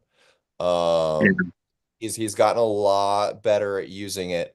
I think you guys are really close in terms of strength, and there's certain style factors where I think it could be an interesting match. Are you interested in that at all? Yeah, sure. Okay. Yeah, I'll reach out to him and see what he says. I think What is this for? What event? It's for the Friendsgiving. Hmm. yeah. Yeah, that would be a good one. I mean, in terms of like ranked open pullers, um yeah, I think he'd be stuck with me. Like I'm like, everyone else on my team that's ranked is I think better than me. Um like even though ET is like now 11 or something like that, I think he's better than me. He's probably stronger. Um Mike for sure. Yeah. Yeah, I think Isai's the guy for sure. Who would you take between ET and Mike Linder?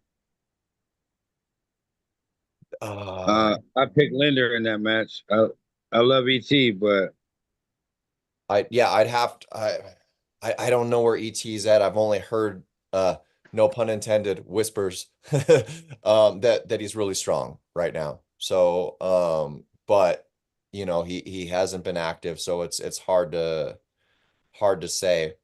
Well, But I can say after the last time they met well, up, shit. Wait, didn't him and Mike Brown just have like a super match, or was that just all for fun? no, that was a real super match. no, but Mike did pull ET in Vegas or somewheres like that. No, no, And they just had a super match like 3 weeks ago, a month ago, something like that. no, you're talking about Mike Right? Brown and Mike Linder. Yeah, I'm yeah, talking yeah. about Mike Linder and ET. So Got it. ET is the one who brought Mike Linder to our practice for the first time when Mike Oh, moved out. nice. Yeah, so I guess like he really came onto ET's radar when ET went and he competed. I think it was Vegas or somewhere. Do you remember the video where he was like in a pair of high heels or something like that? Because he lost a bet with, yeah, he lost a bet against Gabby Vasconcelos, and he went and competed at a tournament in a pair of high heels, and he lost to Mike Linder. Mike Linder showed up at that, I think, when he first moved out here, and I guess Mike just like nobody out here knew who he was, and he went through everybody. He went undefeated in the open category. Wow. And so yeah, ET brought him to our practice, and I felt him for the first time, and yeah, just very impressive. We're like, what is up with this guy? I still haven't caught up with the chat, and we're gonna wrap it up soon. So let me do that. Let's see. I really like this just today. Um, I liked listening to Todd talk about all the matches. He's a pretty smart dude. Absolutely. That was Atlantis. Ed Bedrosian says, didn't Eli face Ole a few years ago? Um, it's possible. I don't think I've seen that Yeah, match. they did at Hawthorne. They had a super match Okay, in Nevada. Hawthorne, Nevada. Okay, gotcha. Yeah, at the Kenny Bostic Memorial. Okay. Uh, Mhm. so Mike Linder Yeah, said, did I Eli miss? has the last win on Ole. So Mike's asking about the Ultimate Contender. Yeah, we've been talking about getting that going for a ranking system. It could be done on the side, at least for starters, next to the CAL regular rankings that includes, tournaments and stuff. But the Ultimate Contender ranking would be strictly through super matches. And yeah, just like Ultimate Contender, you got to go in order, each person. And yeah, we're really excited about that. I think it'll make the sport a lot more serious, and especially those at higher levels, top ranked arm wrestlers can. I think it's It's more palatable. It's something that we can all take serious. We can get more sponsors behind it. There's just so many damn reasons it would be great. But yeah, we talked a bunch about that if you want to run that back. And yeah, Ed says, yeah, I just checked. Ole beat Eli and Hawthorne in 2022. So he's not ready for Vrej. Okay. Well, yeah. Okay. Well, no, Well, that was in 2022, but Ole and Eli have met up after then, and Eli has the last win on Ole left-handed. okay. Okay. Yeah, Yeah, because that it was the really super hasn't match been that since the happened at last. Hawthorne. I know Eli has been around a while, but yeah, it's definitely this last year that we've seen him making some pretty big. Um, the Drew says he's hungry. Let's see. And yeah, Zitchy Stick says, yeah, he is Zach Tropes. And let's see. Atlantis is grubbing on spaghetti. And says Jerry's looking massive, but I mean, I don't know either. The Drew says Levon's not dumb, but it's tough for mobility since he's so huge everywhere. Yeah, that's a good point. And Atlantis says, yeah, when it comes to being technical, Levon definitely has the advantage. Question mark, he's asking. Um, it's that's hard to say, you know. Could Jerry just be that much of a tactician, much more of a tactician in his move? Um, you know, that's the problem with Levon is he's just like so strong and just so not challenged very often, it seems, uh, to where we don't really get to see his versatility and technique. Um, the the one time I saw a glimpse of it was when he pulled Devin. There was one minor adjustment I saw that really impressed me with Levon in that match. But yeah, we need to see him tested more to see more of what he's capable of, I think, on the technique standpoint and versatility, different angles. Um, we have seen him transition to a press. Let's see. Atlantis says Jerry more of a brute forcer, and Jerry was like sick and didn't seem to actually prepare properly at all, I think. But yeah, I think so. Maybe he's referring to the Hermes match. Which match was with haven't announced the venue. Let's see.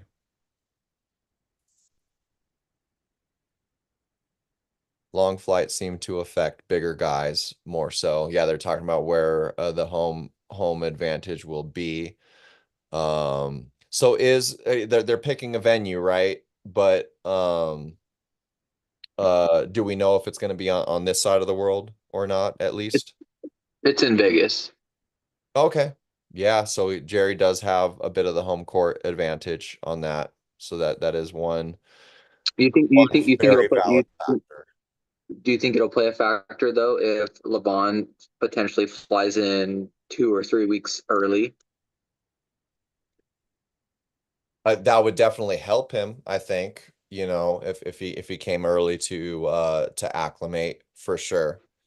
Um, and that's the question, would he do that? But yeah, If I'm the number one guy in the world, I'm going to make sure I retain that and right, obviously have everything to my advantage possible. If he's smart or if he's cocky, right? So those are two factors. Like, are you smart or are you cocky? So we're going to find out if he shows up 4 days before or if he shows up 3 weeks before. So we're right. going to find out, I guess, right? Yeah, I think he'll take it seriously enough to at least get a week to acclimate. But when we're talking about that, we're talking definitely about like rest, time zones and stuff like that. Um, but no matter what, even if he came like 3 weeks in advance and got his sleep on point for the time zone, it's just different. I'm like trying to like put myself in that like position for perspective, like if I had to travel all the way to like East Europe or something like that for a match and went 3 weeks early to acclimate for sleep, like I'm already dreading what that 3 weeks is going to look like in a completely different environment that I don't know, and like how I can comfortably prep myself, not just physically, but nutritionally and everything in that foreign land. But You got to think about all the aspects of it. Like, it's not just that, but you can't go and travel, across these different country to country with big old week-long supplies of food. So you have to come over here and eat the different food, the different bacteria, the different everything. Talking about sickness, illness, ailments, all these different things that can occur and usually do occur. yeah, Yeah, that plays a big part. That plays a I, big. But that's one of the first things that Bajent talked about when they first set up this thing and started doing the East versus West. And England's doing amazing things, and I think it's awesome. But one of the first things he talked about is that it kind of played in the Europeans' favor because it's on their home turf. Like, most of these guys are traveling a couple hours, like us driving across California, as opposed to a guy on a 22-hour flight or a 19-hour flight, where it right. completely gives you jet lag and you're all backed up and everything. Yep. Yep. 100%, which is a lot of what we've been doing when we I don't know. That's a tough thing, world level matches and where to have them. Couple good points here. The Drew says long fights seem to affect the bigger guys more so. And Zach Atrop says Levon's not super fast. I think Jerry has a chance to get past the center to Levon's bone line and wear him down. That's a really good point. That's definitely a good point. Atlantis says on Ingens, yeah, I've been unbanned for a bit now. The Bass Mass trials are very simple. Let's see. Oh, I think he's referring to what we were talking about with Todd Hutchings. Um, Mike Linder, what are you asking about Kevin? Did we bring up some Kevin about something? Kevin, Hey Kane, What's that? are you gonna go to King of the Table? Oh, in Vegas? Um, heck yeah, dude! If we have a choice between that and Chris Kringleful, of course we're going to King of the Table. well, I'm definitely going to be at Kringle Pole. So, Well, the Scott. Well, question the is why? if I would make a day trip. I probably won't. I probably won't. Well, I mean, if I have an opportunity to, but from what I understand, it's just they're just doing the VIP seating and all that stuff, right? For it that you I got to. know it's no. There's. I mean, there's 2,000 seats, so I don't know how much VIPs there's gonna be, but Yeah, yeah. Where did you hear that at? okay. So I tried to talk to Adam and say, hey, we're running the Chris Kringle at the movie theater. Our theater has 300 seats. There is a theater that has 500 plus seats. I can get you guys a theater for free, so you guys don't have to pay for a venue. And he says 500 seats is too small. We're looking for something bigger. And then I reached out to Ingen, and then Ingen told me that they're looking for 2,000 plus seats. Mm. So I kind of reached Wait, out to both you're of them. talking about East versus West or King of the Table? King of the Table.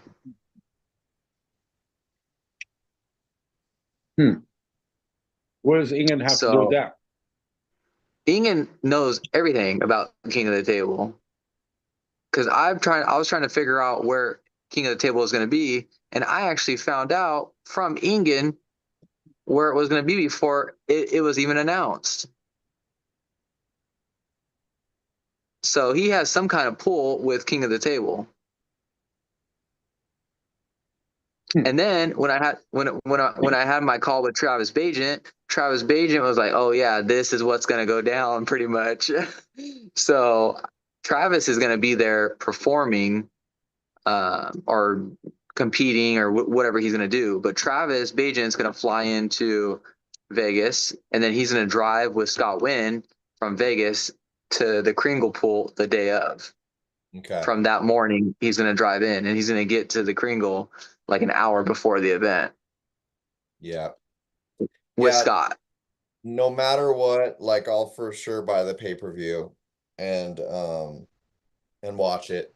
Not sure if You should put the King of the Table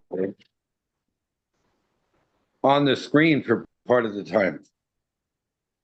It's not the same day. different days, yeah. Oh. But if you bought the pay-per-view, you could recap. He could Well, yeah, recap. you can still play it though. Yeah, could play some of it. Yeah, maybe one of the highlight matches or I don't know, whatever. You could replay Jerry beating Levon. Yeah. Hey, if you want to bet on that, let me know. Okay. Okay. I got $100 on it. On Levon? Absolutely. Okay. Okay. Yeah. Yeah. What, Josh, you froze on purpose or what? Hmm. Am I froze? You're back now. Yeah, you've gotta like I wanna bet on Jerry, but you gotta give me odds on that. Yeah, I bet on Levon twice You against give me Levon twice you give me already, and I 20 to lost twice. 1 or like at least like 12 to 1. I'll take that bet. How does that work? Right? How does that work on an arm wrestling match? It's shutout He's got stakes, so Levon has to win every match. Hey, I mean, he might feel bad for Jerry and just give him 1 out of the 6 or 7 or whatever the heck they go to. Yeah, yeah, yeah, He yeah. said he's trying to retire without a loss on his professional record. But that Hermes, Yeah. that's 4-2. Well, it is interesting when we're trying to think of the contender for Levon, searching far and wide for who's the person that's going to stop him up more than Laletin did. Um, Yeah, and that I we don't would want to hear land that it's that we would land who, on the tactician of the press, who's who's the strongest man in the world? What's his Brian Shaw? I don't want to hear nothing about Nah, Brian Shaw. All right, nah. I'm People that think that he's going to be at Levon's level anytime soon is Oh, tripping. It's still going to take him 5 years of real dedication to even be thought about like that. In my yeah, opinion. no, Again, that's yeah. just my opinion. We've It seen takes too many years. crossovers. Yeah. It takes years for these tendons and ligaments. It's not like muscles. So I mean, people would be like, "Oh, Brian Shaw." Brian Shaw has zero chance yeah. within the next 7 years at least minimum. And by that time, Brian Shaw's gonna be old. But Yeah, and And Levon will LeVon's gonna be, probably already be retired. I'm and LeVon will happy be retired. to hear as many people in this strength world think that though. Yeah, I think it's good for the sport. It is because he has 5 million followers on Instagram or whatever the Yeah, case is. So bring them on, obviously bring that's them on over, bring them on over to us. Yeah, absolutely. bring him over. So once once Brian Shaw easily beats Derek, I'm saying easily, then maybe we could say, hey, it's in the conversation of, hey, he's getting that good type of thing. He beat California's number one. And I'm talking like I if he will beats him tell with you ease. this. I will tell you this. I have some inside information that right now, Brian Shaw is hard for some decent level pro athletes. Yeah, yeah. They can't even move him. Well, So because he's like 6'10". All he has to do is post. I mean, how hard is it? You know what I mean? Like the dude could probably Well, bench a house. I wouldn't be surprised if strength on strength in a practice pull that he could probably hold his own with maybe guys that are within the top 10 or 15 in the country, super heavyweights. But that's the thing, the top super heavyweights in an actual competition or a super match, that's going to be the defining factor. How would Brian Shaw stack up to a ready go, and the technique variations and everything like that, that could be, you know, used to exploit whatever strength he's working with. So that Mega Mike versus Brian Shaw. Yeah, he just needs to get out there and compete. And that's one of the toughest things to achieve, I feel like, for a lot of the crossover athletes that are coming from strength sports, powerlifting, strongman, all that stuff is it's not always, but it seems like the majority of the ones that I actually like meet or have trained with or whatever, that they I don't know if it's an ego thing or whatever, but they think they have to like, you know, get to some like practice training level, and that their tournament debut or their super match debut, they have to be prepared to like beat like a top level person or something. Like you don't see enough of them that are like, no, I just need to go compete, and I'm gonna like actually get better at arm wrestling. Um, it's typically not the mentality for a lot of the crossover people I've noticed. Not all, Yeah. some are willing to get out there and just compete and take bruises and get better and understand what the difference is between competing and training. But that could be the defining factor, is most people that are in powerlifting and strongman and stuff, that what they're competing for is to lift numbers. It all factors down to strength, and that's kind of where their mentality is based around, you know, and transitioning that thought process over to arm wrestling. I just need to be this strong at like this motion. I need to be able to pronate this much weight or like whatever. But there you go to a competition and realize you can bicep curl way more than this person that's gonna, pin the crap out of you, and make you feel Yeah. like you're not lifting anything. No, Well, for sure. I mean, there's a lot of factors. yeah.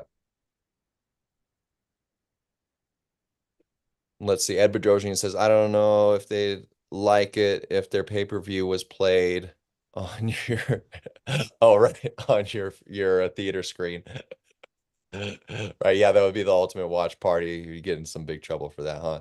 Like I paid for it, but Mike Linder says, I was a random guy posting about me moving out to San Bernardino in the California Arm Wrestling League public page. That's how I found my team, by the way. Um, and then yeah, ET recognized him from the tournament. Oh, okay, cool. So you found the page first. Well, I'm really glad you came to Alpha Empire first. You're having you to train with, I feel like, is definitely making us all better, not just the 165ers.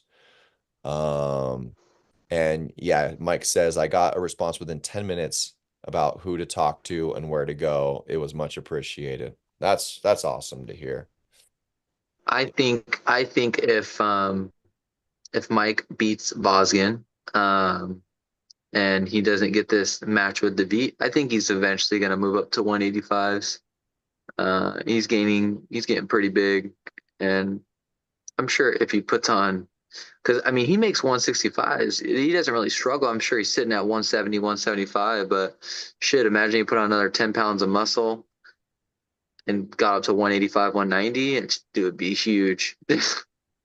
Yeah, Mike's a madman. So like right now he's prepping his weight for the World Series of Arm Wrestling, right? The finals November 2nd. And that the lowest class, yeah, it's for the 176. But as far as I know, Mike, are you still doing this? He's also You gonna be locked there? in. He's also locked in to go to Tennessee with me um to compete in Laray's event, but he got locked in for the 154s. So he's been putting on weight though to do the WSA November 2nd at No, 176. And then he's got to no drop way. down to 154. Yeah, he says he's 171 right now. Mike, are you gonna drop to 154 for December 7th? That's dangerous with Vosgen a week later. Oh yeah. Oh yeah. Right. Vo- Vosgen's a week later, and if you cut to 154, I mean, obviously you could hydrate and do whatever you got to do, but like that's still gonna tax the shit out of your body. Yeah. That's dangerous. Having that match and then having Boston's match a week later. Period. Even if he weighs more Okay. So to Mike go says in no way full. he'll be 154. So you're not gonna go to Tennessee then. Okay. Maybe for 176 he will. Damn, Mike, you should have locked yourself in for the one. They're not even doing the, yeah, they're doing the 176 for that's the next one up from 154. Is that Um what you're pulling? that's what I'm pulling is the 176. And yeah, that's what Mike should be pulling. And what is it? Is it Lorraine? You said Lorraine Jenkins. Is it a round robin or is it a Super 32? You know what?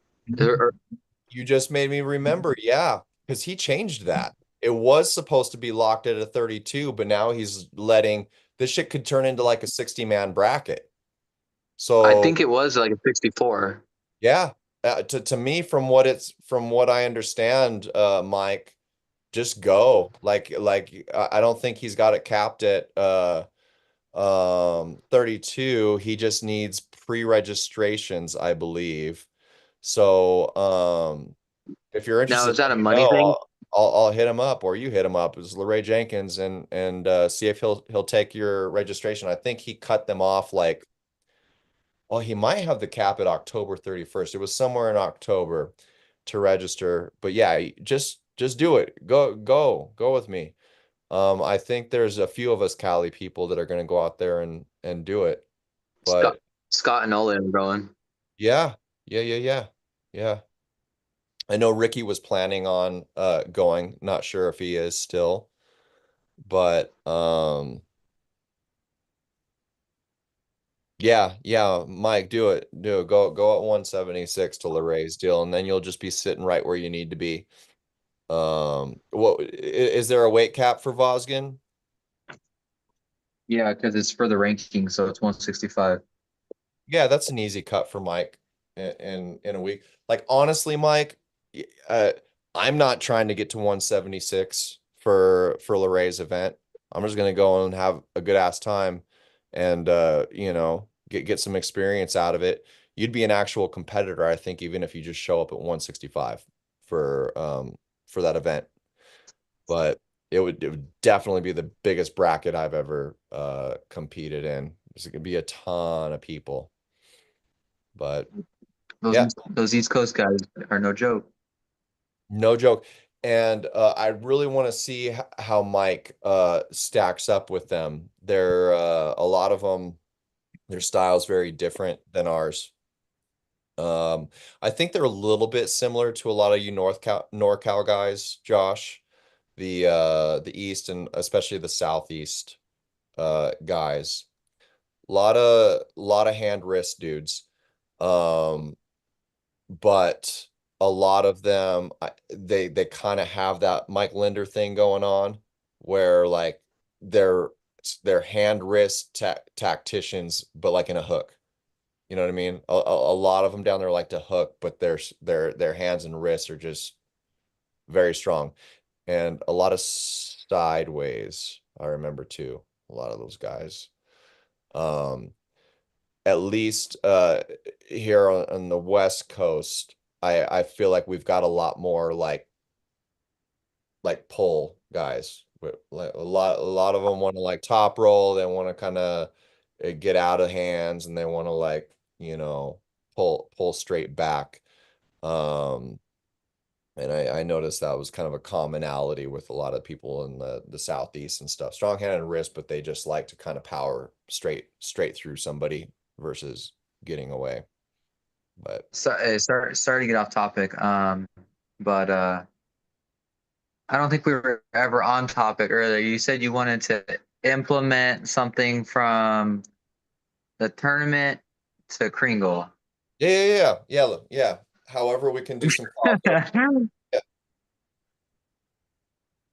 So we could talk about it today, tomorrow, next week. I don't care. Just kind of let me know what you want to do, and then we'll set it into place and get it going. Are you selling any merch? Any t-shirts or anything? I am. So I'm selling. I'm gonna have to get pictures made up of the super matches.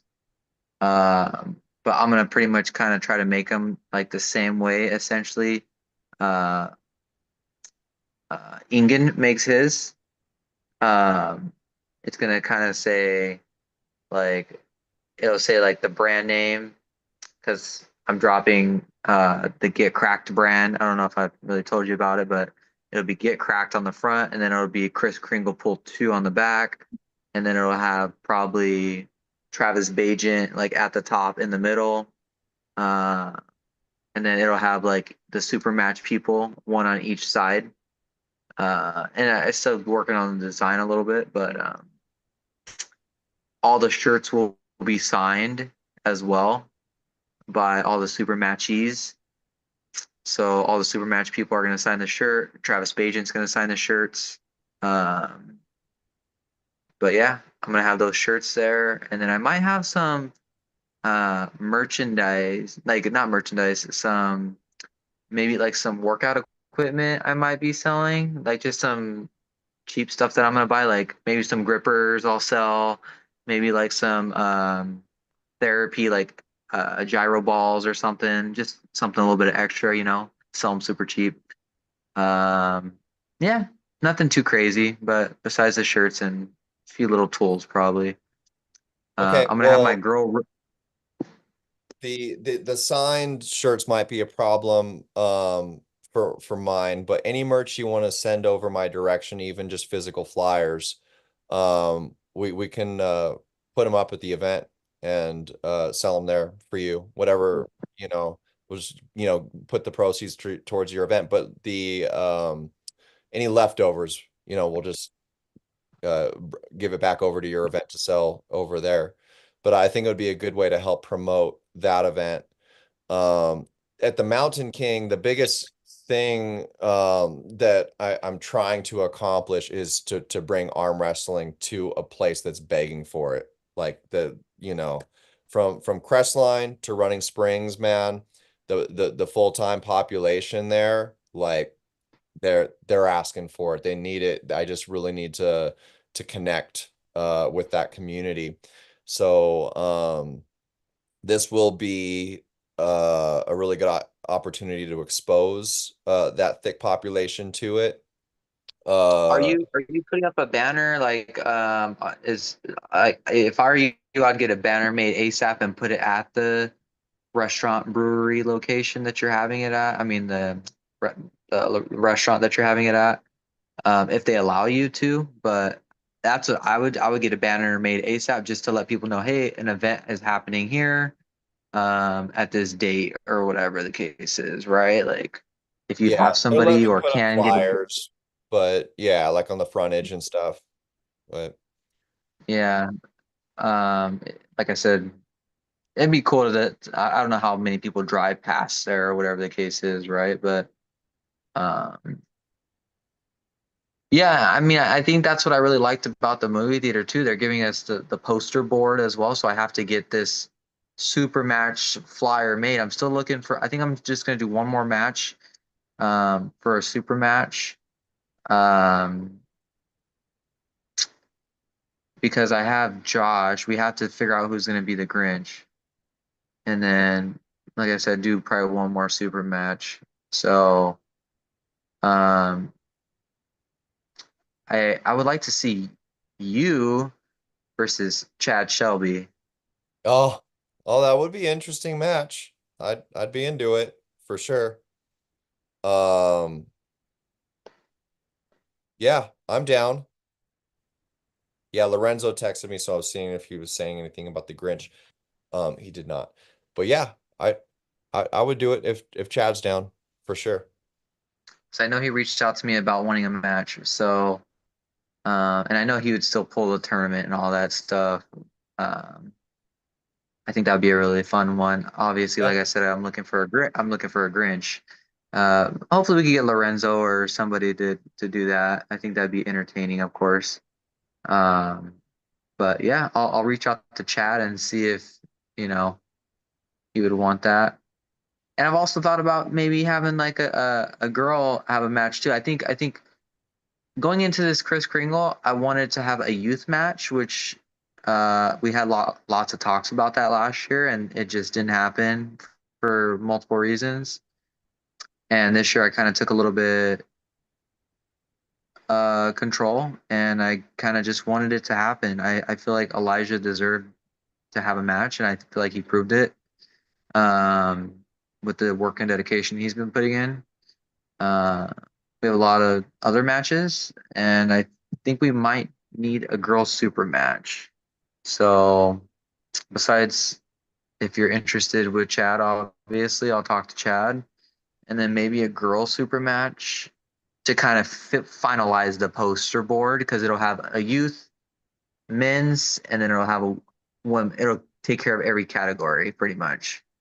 Um, that's kind of where I'm focusing on now.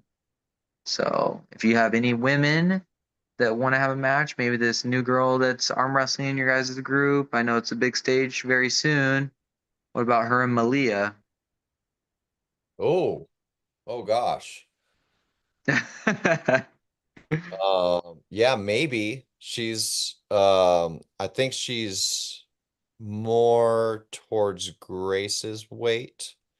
Um, yeah, I wish there was somebody down towards Malia's weight. She's definitely she's small, but her left's been feeling really good. I guess her right's kind of out of commission, Malia, right now, but her left's pretty good. I think her Grace. experience, her experience obviously plays a factor, you know. Yeah, absolutely, for sure. So, so if you could figure out a girl match, I would like to get a girl match. Uh, just so people can see it on the poster board, like girls do this too, type of thing, you know. Especially because the poster board's going up uh like November 15th, November 16th, so we have to get professional photos done. Everybody has to wear the same color shirt. We have to stand like on a in front of like a dark backdrop or something like that, or whatever the case is. Like we got to get it like they got to look legit to where people are like, I want to buy that shirt type of thing, you know. Um, I would like to sell at least 100 shirts. You know what I mean? So I think that'd be good. I think Travis Bajent being on the shirt would definitely help, of course, and then having everybody sign the shirt would be good too. So I think it'll be good. Your event, Cool, your man. event, your event, and then this one. So yeah, got a lot of stuff going on here in the next few months. So all right, well we'll talk more about it off camera, and we'll give everybody an update here coming up. Right on, right on. Yeah, we'll call it a night. Borneo man back in the house. What's up? Good to see you. Ed says update. Eli did face Reg in a tournament recently. Okay, interesting. And yeah, I'll have to look that up. Todd Colazzo says, how about Grace versus Erica left-handed? That's interesting. That could definitely be interesting. And Mike Linder is asking, what about the back of the shirt? The Kringle pull shirt. So you were saying the front is get cracked and the back is Yeah, Kringle so it's pull just gonna too, be right? it's just gonna be a small logo right here. It's gonna say it's not gonna be the big it's not gonna be a big logo. Right. It's gonna be a smaller logo that's gonna say get cracked, and it's gonna be like a pretty cool design. And then the back of the shirt will be Chris Kringle pull two, and then probably right below that will be like Travis Bajent probably standing there with his arms crossed or something. And then so here's Travis in the middle, and then let's say me and you are facing each other. It'll be me on this side, you on this side, on each side of Travis type of thing, right? Like the competitors are across from one another. So Mm. each person's gonna be we're gonna be on the shirt, we're gonna be on the poster board is gonna be the shirt as well. Oh, So gotcha. Yeah, that'll be yeah, cool. the poster board in theaters will be the shirt is pretty much what it's gonna be. Nice. Okay. So the whole entire like Chris Kringle pool coming to theaters, that's what the shirt's gonna be on the back. Right. So it's gonna be like Chris Kringle pool in a theater near you or something like that. And it'll say like the address at the bottom, like stuff like that. Like yeah. It'll have like it's gonna be a pretty cool design. We're gonna work very hard on the design. So Nice. Nice. it's gonna be better. It's gonna be better than the shirt that you're wearing right now. We'll put it that way. I like this shirt. I I love that shirt. I wear it all the time, but it's gonna be better. All right. so Dude, now Danny Dowler's so popping in here too. What's up, Danny? Everyone's popping in now. We're gonna call it a night. Uh Danny, I gotta pull you too. You're looking strong. yeah, I Danny. know we're not.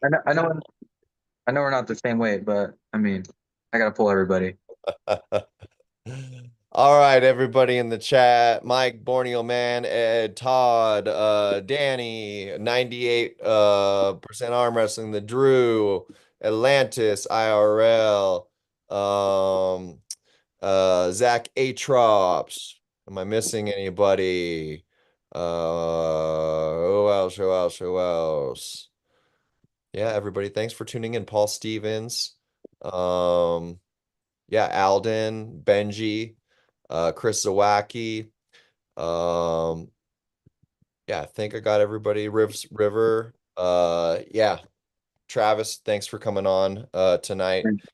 And as always, Josh, he might have lost signal or something like that. But man, really appreciate you guys. It was a good show.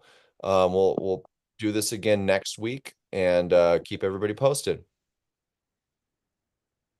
Have a good night, guys. All right, man. Good night.